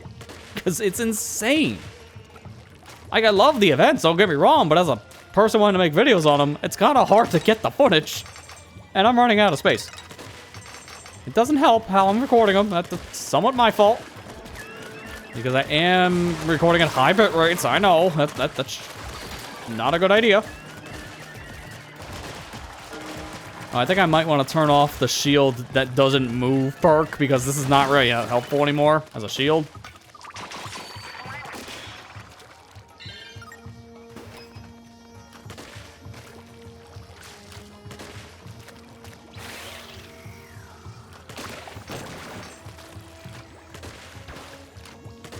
Speaking of events, I know that there's apparently not 1, but 2 Donkey Kong events this month, and one of them's happening right now. I'm glad to hear apparently the one that's happening right now is not that hard. It's apparently one of the easiest ones, if not the easiest, so I'll probably end up doing that over the weekend. Because this week is nothing but Raiders for me. But I gotta play some of that, I guess, over the weekend, because I just want my statues. I hate those events, but I do want the statues. And this one, I think, brought back Kiddy Kong, which... pretty significant. We haven't seen him since Donkey Kong Country 3. So, that tells you something.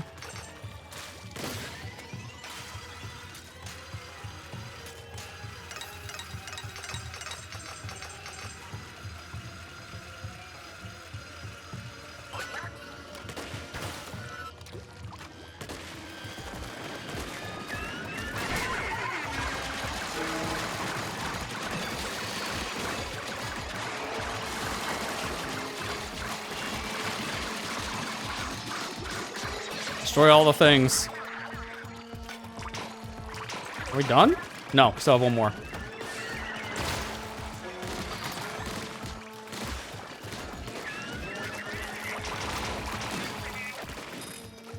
And I think now we're done.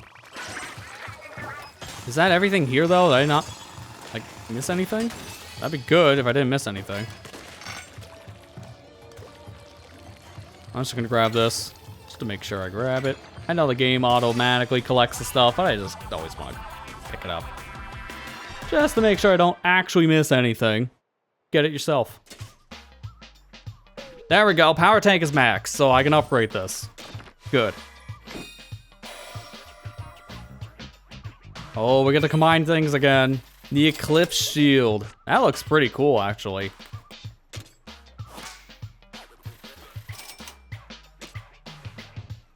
A mystical shield possibly showing the sun overlapping the moon.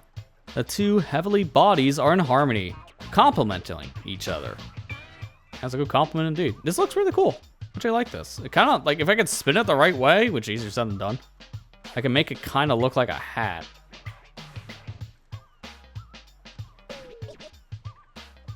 Yeah, here we go. This is as best as I can get. So I can flip it like this, and then flip it like this. There you go. Now it looks like a hat. And we got another lifesaver perk. Cool.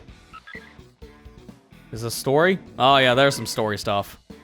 It's been a while since we had a black hole. Oh, it's time. Oh man, wait till you hear what I found. Yeah? Don't leave us in suspense. I took a real close look at the map from my basement, and another page was stuck to the back. Come again? Well, what was it? A clue to the hidden gold? A map to the treasure tower? I don't know. I haven't read it yet. I thought we should take a look together.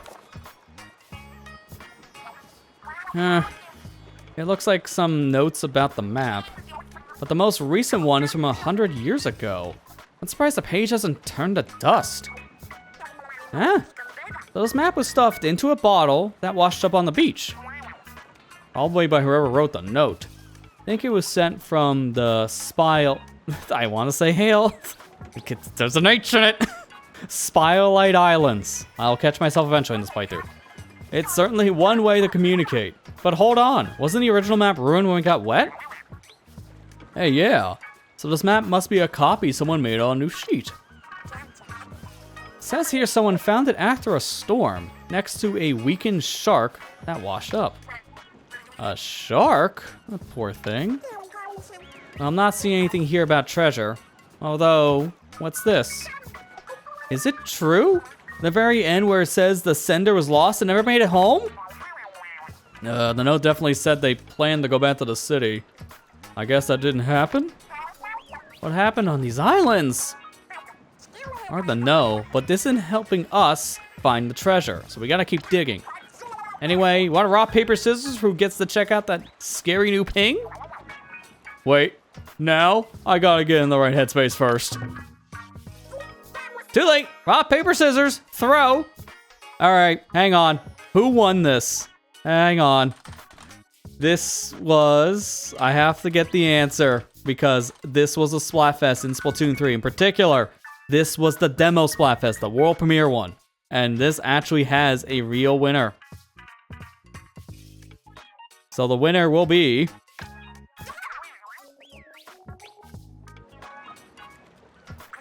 Wrong.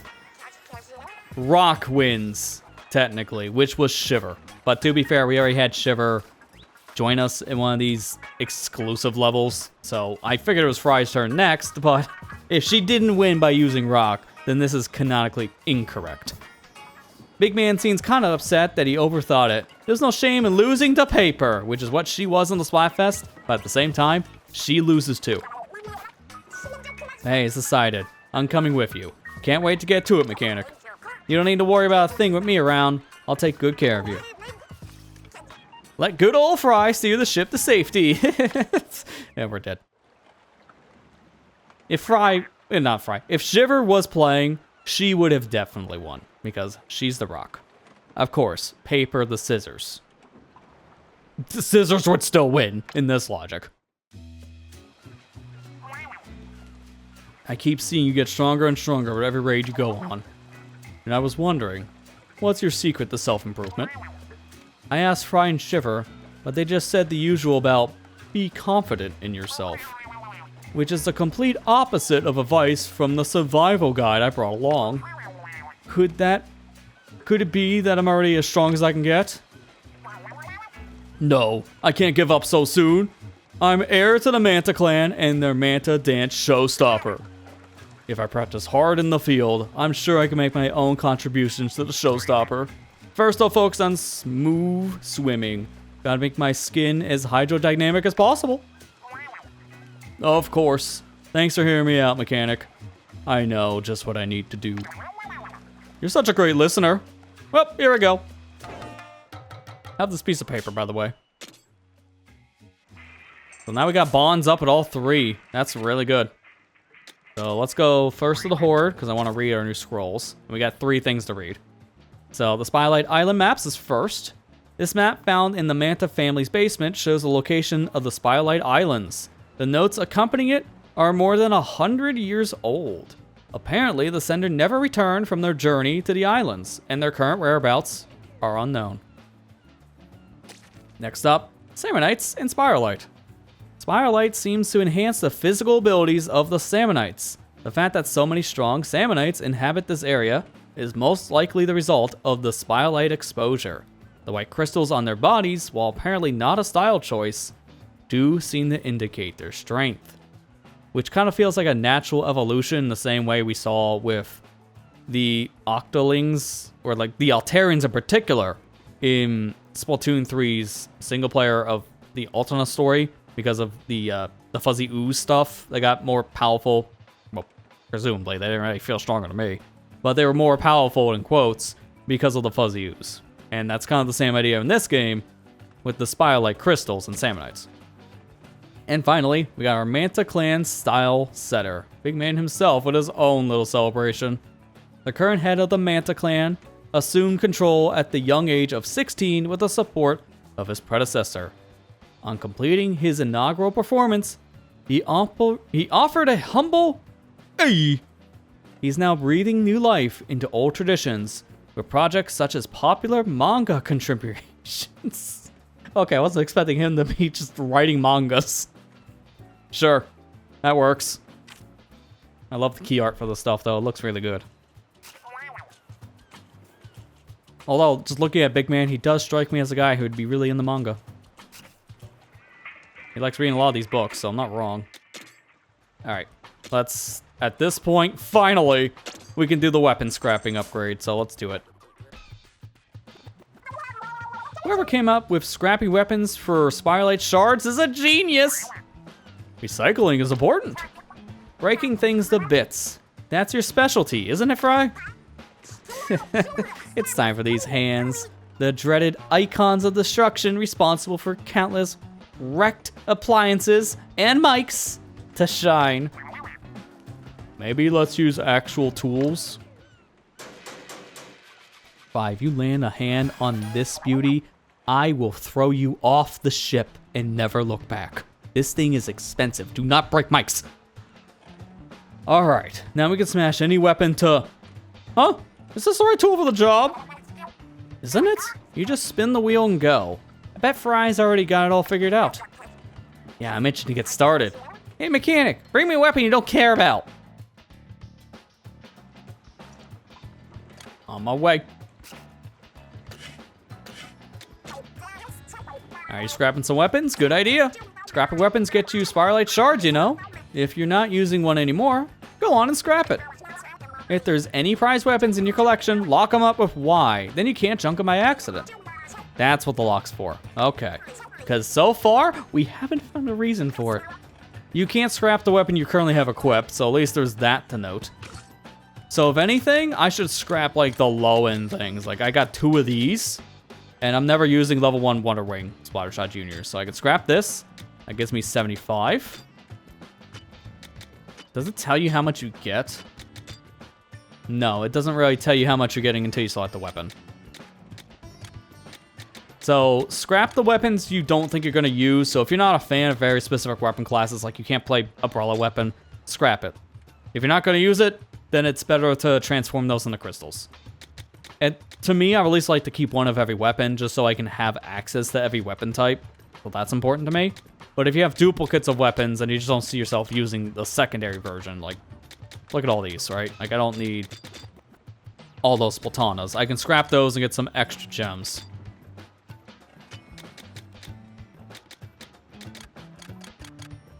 But again, I would like to at least keep one of every weapon type, like the variant of it. So, I'm not going to be scrapping everything we see, because there's just no reason to do that.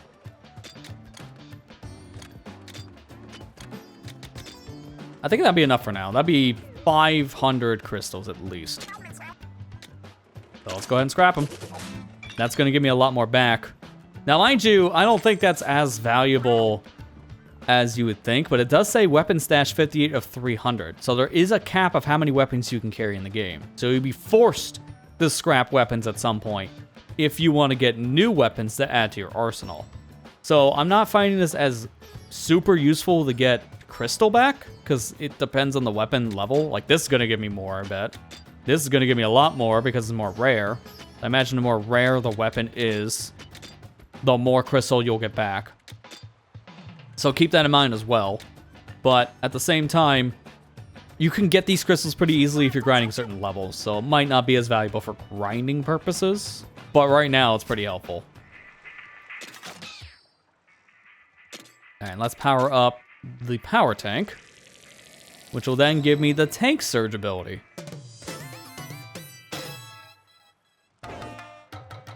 The tank surge activates when exiting swim form after being submerged in ink for a period of time. When active, all damage increases by 20%.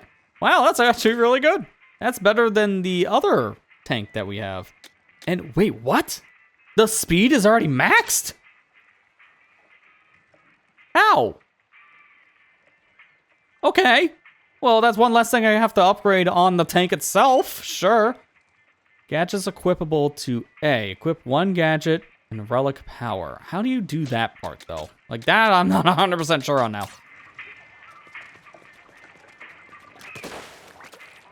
I want to see the damage increase. So right now with this weapon, I'm doing... Get away. 2569 is the max damage. 30... Yeah, 3083. That's pretty good. That's really good just to have a random, like, bump. Now, I guess I have to still power up a little bit more. That's what this means. I can't do the next thing yet, so I have to get the power up on the power tank. While it's the other way around. So, okay, I get it. Now I see what these numbers mean. So, because I maxed out the speed tank earlier, which leveled it up, that's why this says max. So I don't need to level up the speed tank anymore to do the next level on the power tank. Because they share levels to a degree. That's why this one here with the speed tank, notice the eggs for the tactic tank, 17167. That's the same as the actual tank itself when I select it. So, from what I'm gathering in on the information here, they kind of share some of the leveling up system between the tanks once you level it up, and then it has like a secondary value to it. But as of right now, I don't need to level up the speed tank anymore to level up the power tank to a new level. But if I want to level up the speed tank, I need to level up that tactic tank. Because if I hit the 50,000 eggs I need for the speed tank, I still need the 30,000 in total for tactics tank, if that makes sense. It's just an extra level on top of a level. Also, before I forget, turn that off. I will forget that, and I definitely don't want that little issue later. I'm gonna see if maybe I can do stuff with the tether whale here. I can get an auto trigger.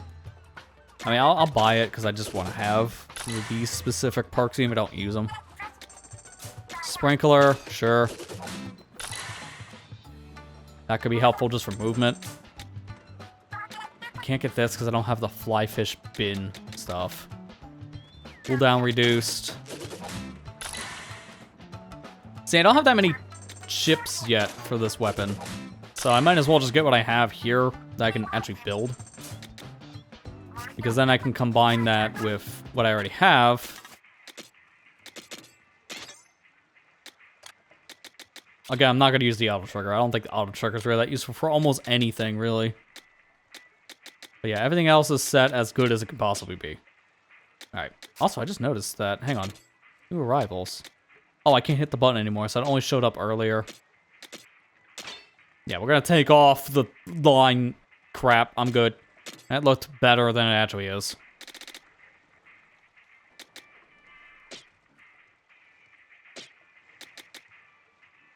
I'll leave Big Man on, I think, for the moment. I've been really jiving with Big Man. But I need a new weapon. If we're going to do a story-significant thing, I need something better. I'm not going to use Temprella, because if it's anything like the last boss, this thing's going to hurt, and I definitely want something that packs a punch. I might want to do Mini Splatling. This does a lot real fast, and that kind of works with the tactic setup. So I guess that's probably what I'm going in with. Alright, let's do it. Now this is the story stuff, so if you actually didn't want to see the story stuff, maybe don't stick around for this next mission. To be fair, we're going to be wrapping up soon. So I think what we'll do is we'll do the compass thing first, which gives you time. And then we'll do the little story significant thing. And then we'll probably call it from there, because I'll be playing more of this tomorrow. So if you want to see more Raiders, we'll be playing more of it tomorrow. Come on. There it is. Slice and dice. Back to the power tank as soon as I took it off. That's fitting.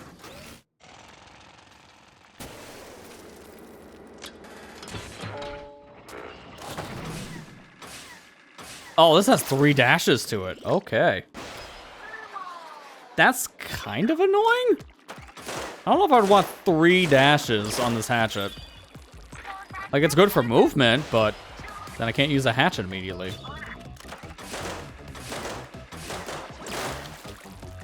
How?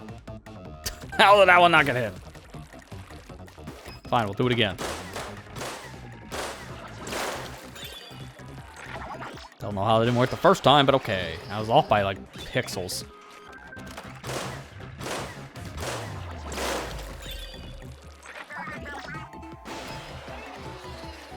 I've used this a lot, Fry. That's why I'm good with this one. Plus, it's very similar to a Splatana. So I'm also used to this because I've played a lot of Splatana weapons. Gonna reset. I gotta do this in a very specific pattern. because it won't work otherwise. There you go. Something like that. Yeah, the splash is pretty easy to use as someone who's played Splatoonus before, because it's best to move forward and then do a turnaround if you want a very specific angle for your shot. So I'm used to doing that already, making that weapon a little bit easier to use. Some people might struggle, especially if you're not using motion controls, because it's really hard to do quick turnarounds without motion. That's why I keep on recommending people, try it. Just try the motion controls and see if it's something that clicks, because it makes these games so much better. It really is like you are unlocking a whole new way of playing by just having the motion, because you can't move this fast with stick control, no matter how much you tweak that sensitivity.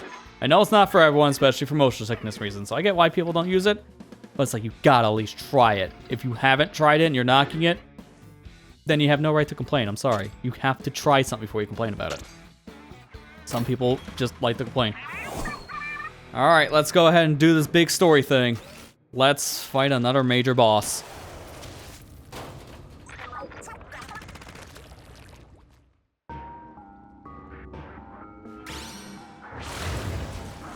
Oh, this is gonna be a fast deal.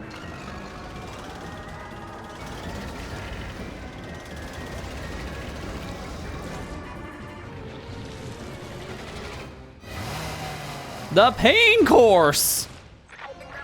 That's a fitting name. So don't be in its line of sight, because you will just die. This thing moves very fast. There's only gonna be certain parts of its body I know it can damage.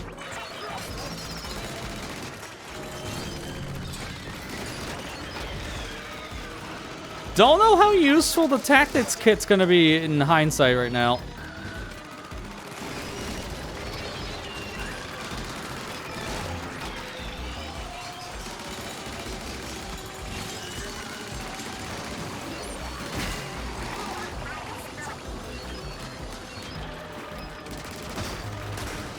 Got him.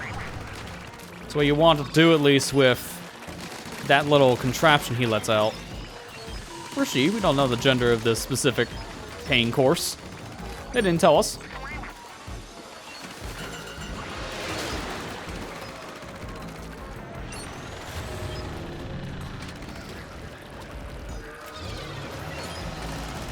Oh, it's getting aggressive, which means we need power eggs.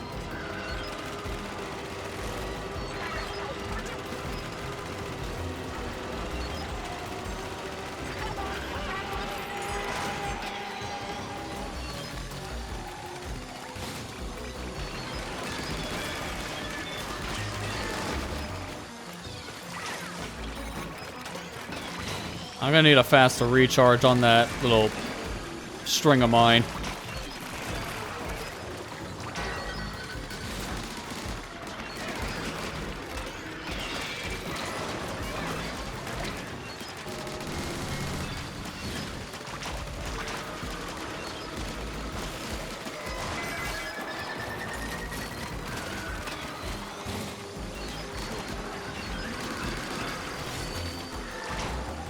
Okay, fry special's ready. That's a good sign, but we also need a little bit more on the egg count. All right, there we go. Drill attack.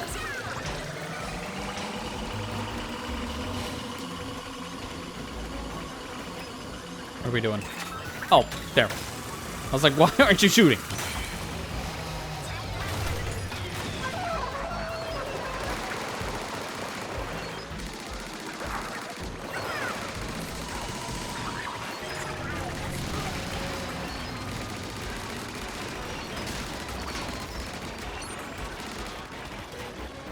Good amount of damage.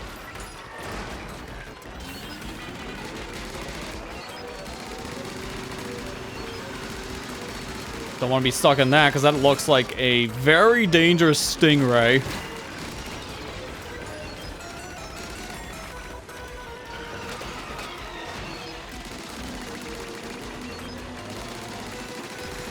Pay attention to that ink pack on the back to make sure I'm not running out of ink using the splatling.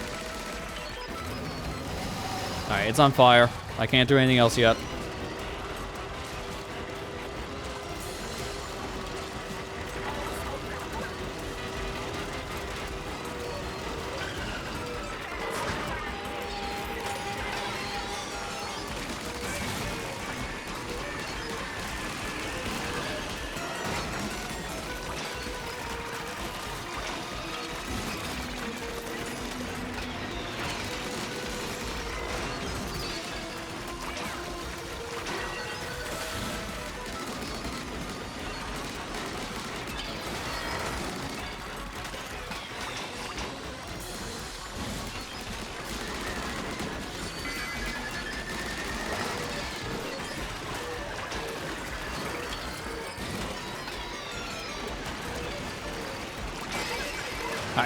Drill attack, go.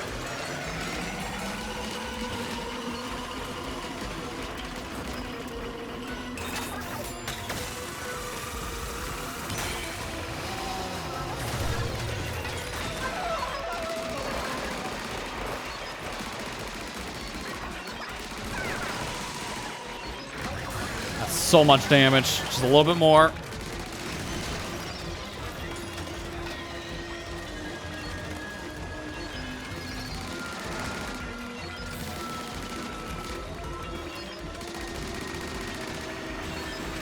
That is such a powerful blast. I'm glad we're nowhere near it.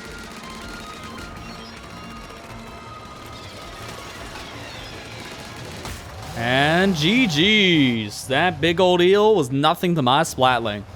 Splatlings are so good. Now, I imagine there's probably going to be another song, so I'm getting ready for it now. Because if it's anything like the last time we got one of these, this treasure isn't going to be something that we're going to be taking with us. Instead, it's going to give us another clue. Way to go, mechanic! The two of us got this licked. And now the treasure is ours! Whoa, isn't this just like the one we found before? Just gotta get it to work. Let me at it. Oh, it moved. And here it comes. It's time for a performance.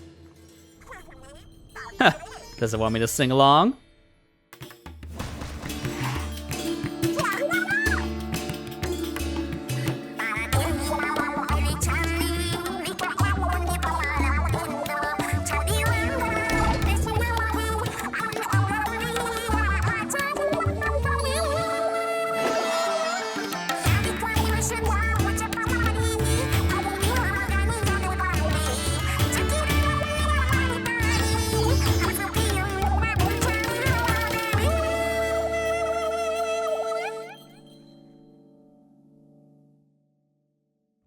Solid performance. I think I like Shivers a little bit more, but that was still really good.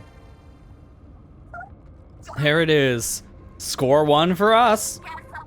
It's all making sense now. Singing is the key was about the star projector. What's this constellation about? That spiral shape is making me dizzy. Sculpt the middle of the spiral. Is that the treasure tower? Forget that for a sec. Doesn't the stuff around it look familiar? Does it? I forgot. He's right. The day we flew to the Spiralite Islands, we saw this from the helicopter. Oh, you mean the fog swirling around that shiny gold light? Maybe that golden light we saw was the treasure tower. Think you're onto something. Which means the hidden gold is smack in the middle of Spiralite Islands. We know what we need to do. Get to that tower. Then money.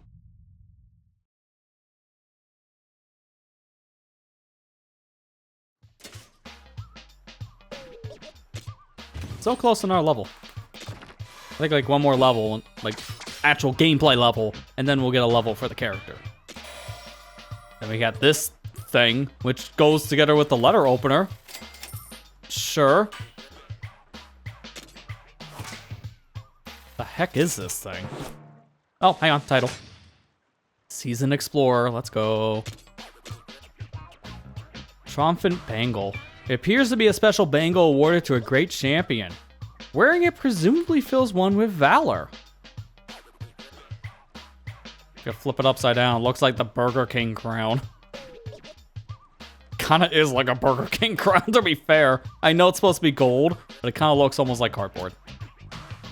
And I just noticed also, you can kind of go back and forth between what it originally was and then like the upgrade treasure too, by just going up and down on the menu.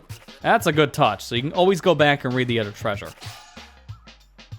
Glass bottle splatter shot. I don't know what we have now.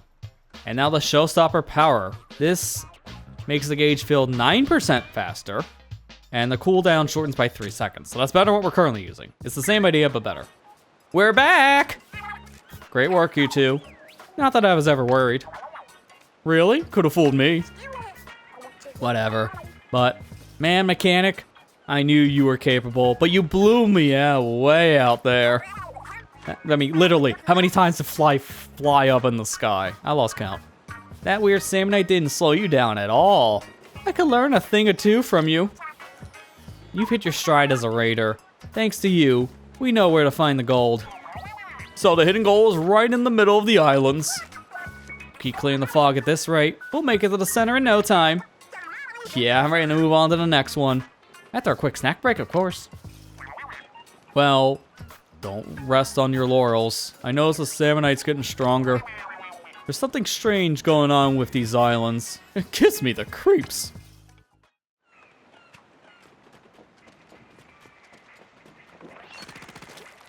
Always puts me over in the very back every time. Doesn't matter, because I can literally just go wherever I want. Actually, I probably should have been here first, because I didn't know I had a thing. Reward of 1,000 crystal. Let's go. My next thing is going to be 2 of those little shards. So, Constellation of the Spiral Tower. The constellation projected in Stoneuvan Temple? Interesting name. A tower that can be seen in the center of the spiral. And that's the same thing we saw in the cutscene. Mechanic ship. I know I can go level 3 now, so we're going to do this. We have just enough of everything. Let's go ahead and construct that. Yeah, the middle of the island being the key is something everybody saw except these 3, apparently. Got some ideas to shore up to the hideout ship, huh? Makes sense with all the dangers ahead. Gotta keep our ship in shape. I approve. Let's push ourselves like we're about to cross the finish line and get it done. All right, that's good. Put it down here, mechanic. I think I might decorate here and there while we're at it. Pretty handy with a brush. Who knew that Fry was a brush main? Actually, what was Fry's weapon in side order? Hang on, I want to look up. Let's see. Everyone had a very specific weapon they were assigned. And I can't remember what was Fry's. Let's see, side order. I don't know what to call it when I'm searching on Wikipedia here. Because I want to say Fry was a brush main from the game. I can't remember. Let me see. Auto brush.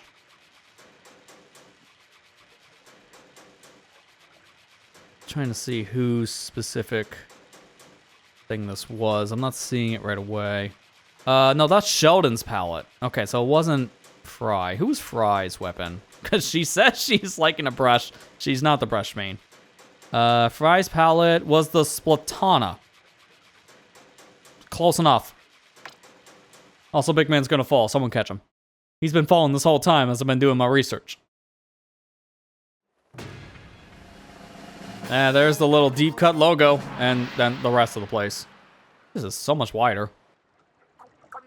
That was worth the work. Our hideout ship looks spiffy.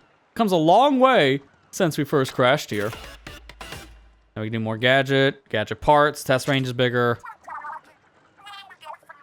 New gadget and parts to develop. Good. I think we're done here. That was a good day's work. Catch you later. Are you sure about what? I didn't mean to go in here. That's fine. I'll just unlock the new worlds now. Here's a sneak peek of what's next. 2 treasure things. All right, let's go back to the shack because I want to see what else I can do here. When she said, I think we're done here, I think that meant maybe we're done doing the hideout upgrades because I don't see anything past level 3 right now. So maybe we're done with hideouts? We got another game here on the arcade, so let's just unlock that. Give me tons of targets. And I can do 2 and 3 moving targets now. So I might as well get the targets. And I think that's everything on test range. Everything now should be fully upgraded.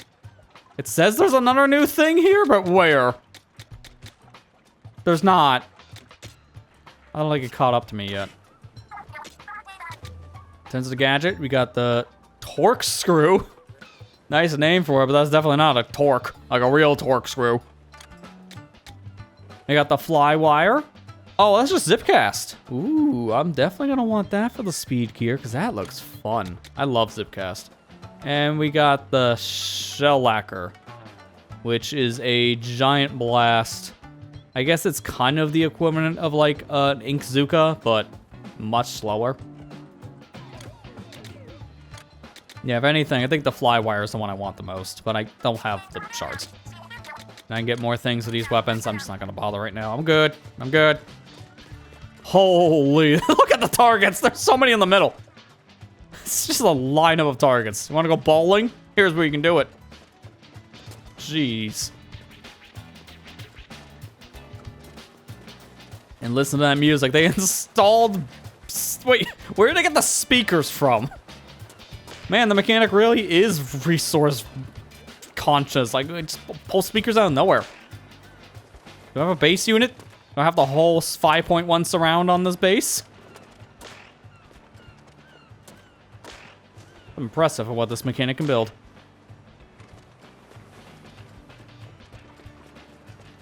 Alright, let's go ahead and see what that arcade game is, and I think that'd be a good stopping point for the night. I want to see what the fourth game is. Yeah, this mechanic literally is just making everything out of nothing. And I mean anything. Alright, what's the landing game? Hang on. That's definitely not how you do this. I guess I gotta get over to the squid? Because I can't move anything else. Oh, this is awkward. Let me just start over. Because now I know what I'm doing.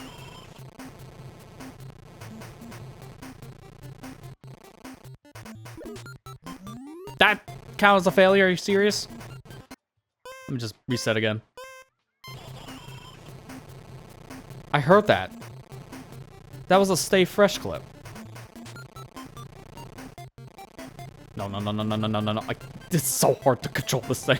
It's just so fast. Like, you're seeing it turn on a dime.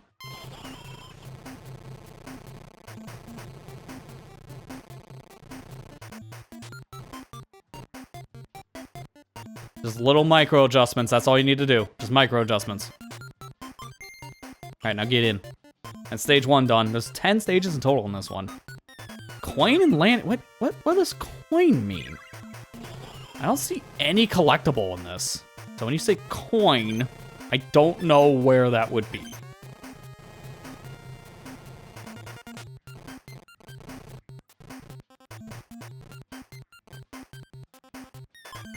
Good enough. I don't know what the heck they mean by coin. Now I got points for it. When you hear the stay fresh, that means the game started.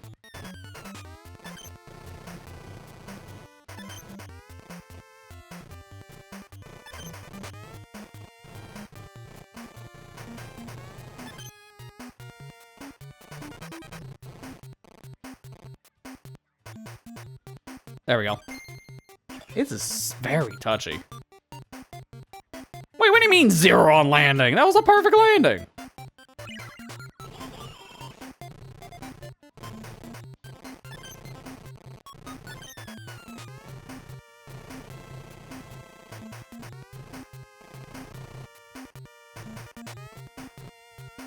Like, I'm right inside the squid. You can't tell me that's a perfect landing. You can screw off. That's not 0. What does that mean? Like, what do we gotta do to get a higher score than 0 on landing?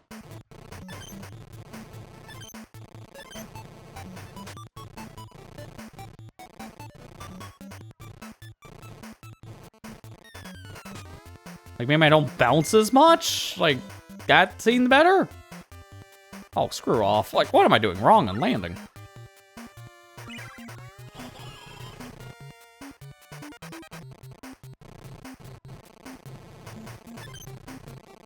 Don't hit the blades. Don't hit the blades. Oh my god, I'm gonna hit the blades! Oh, it sends you everywhere! I'm just gonna go up. I got my points. I'm good. Go this way. Oh, you can go past the ceiling in this. Alright, I was hoping that was not a thing. I'm throwing it all away on stage 6. Oh, dear god.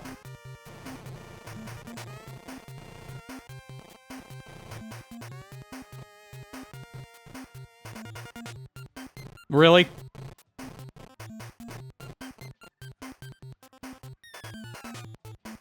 Don't know how that bounced up the first time.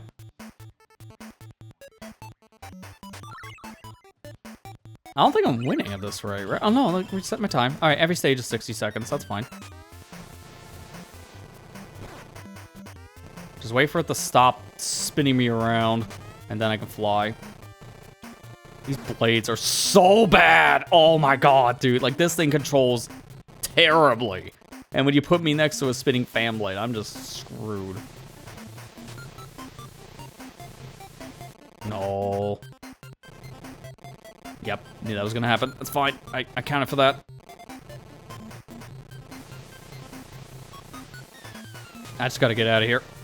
Don't care about points, just get the ending. Can't move. This wind is so strong. I'm going the wrong way.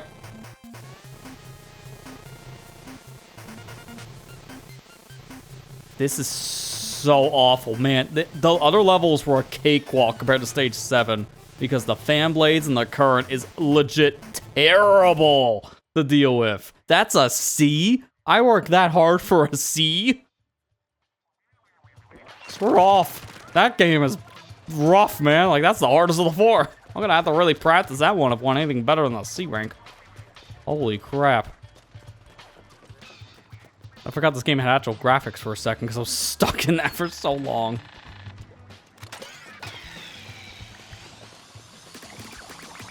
Well, either way, that was a good amount of rating today. We got another major story thing done. And we got 3 different level ups between the 3 different casts here. Oh, we got another outfit too. Nice. We got a lot of outfits too. But yeah, everyone's been upgraded at least to 1 level with their bond. So now it doesn't matter who you use, just use whoever you want. Keep on trying to upgrade the bond. I don't know how to tell how much bond. This is the one thing the game's not telling you what's leveling up, which is kind of annoying. It's just how much you use the character, and then it just goes up in the background. But I would love to see that as a proper numerical value. That'd be great. Oh yeah, let me look at the other showstop things. I think this is auto upgraded. Yeah, because I don't have to equip this. It's just auto upgraded. Cool. But yeah, now it looks like tomorrow we're going to be focusing on upgrading the tactical tank. That's going to be the big one I'm going to be using for a couple missions. So I need more eggs to get this upgraded. Because I want to unlock its power-up ability. And then from there, then we'll just use whatever we feel like. Because then I can just focus on speed or power. Because it looks like it's going to have another upgrade per... I don't know how many upgrades are in each tank. Because there's another thing past Super. So it's going to be Ultra. And then Mega Ultra. And then Super Mega Ultra. And we'll keep on like pushing that tape down the road until we get to a real finish line. Who knows? Either way, though. This was still yet another fun session of Raiders. And yet again, as I mentioned before, we'll be back tomorrow, last day of the week playing Splatoon Raiders. I want to do 3 days of Splatoon Raiders. Kind of goes with the 3 trend this game has been doing since 2022 with Splatoon 3. So we'll be playing it one more time this week, tomorrow. Same time, 7 p.m. Eastern. We'll see how much more story progress we can make, because as of right now, this is how our map's actually looking. So we almost did a full circle in the fog, meaning we're getting closer to that middle part here. So we still have more to go, but not as much as you would think based on how this map is looking. It's kind of small. If we can finish this in the 3 days for the main story, at least. I know there's a lot of post-game after this. That'd be impressive. I'm not banking on it, but I'm still going to be playing this for a lot longer to come, because so far I only feel like I've scratched the surface of Splatoon Raiders, especially given how we still have the spicy raids to do. I haven't even touched any of these really outside of 1. So I'll be doing more of this as well going forward too. As of right now, I'm just focused mainly on the story stuff. I want to see the story. So that's what we're going to be doing. We'll be doing more of that, like I said, tomorrow. So that's going to do it for tonight's stream. Hopefully people have been enjoying the Raider stuff so far. I noticed the big turnout when it came to the YouTube stuff in particular, because yesterday was a big turnout. Today looks like an even bigger one, so I appreciate everyone who's been watching, even if you're not really a participant in chat. Just lurking in general, I appreciate you being there, because this has been a lot of fun so far, and I'm glad to see my community has been really jiving with the Splatoon Raider stream so far. It's been a lot of fun, obviously. But again, we got 1 more this week, so I'll see you back here tomorrow for more Splatoon Raiders. With that said, I'm out of here. Thank you for watching. I hope you enjoyed, and see you back here tomorrow. Take care and have a good night, everybody.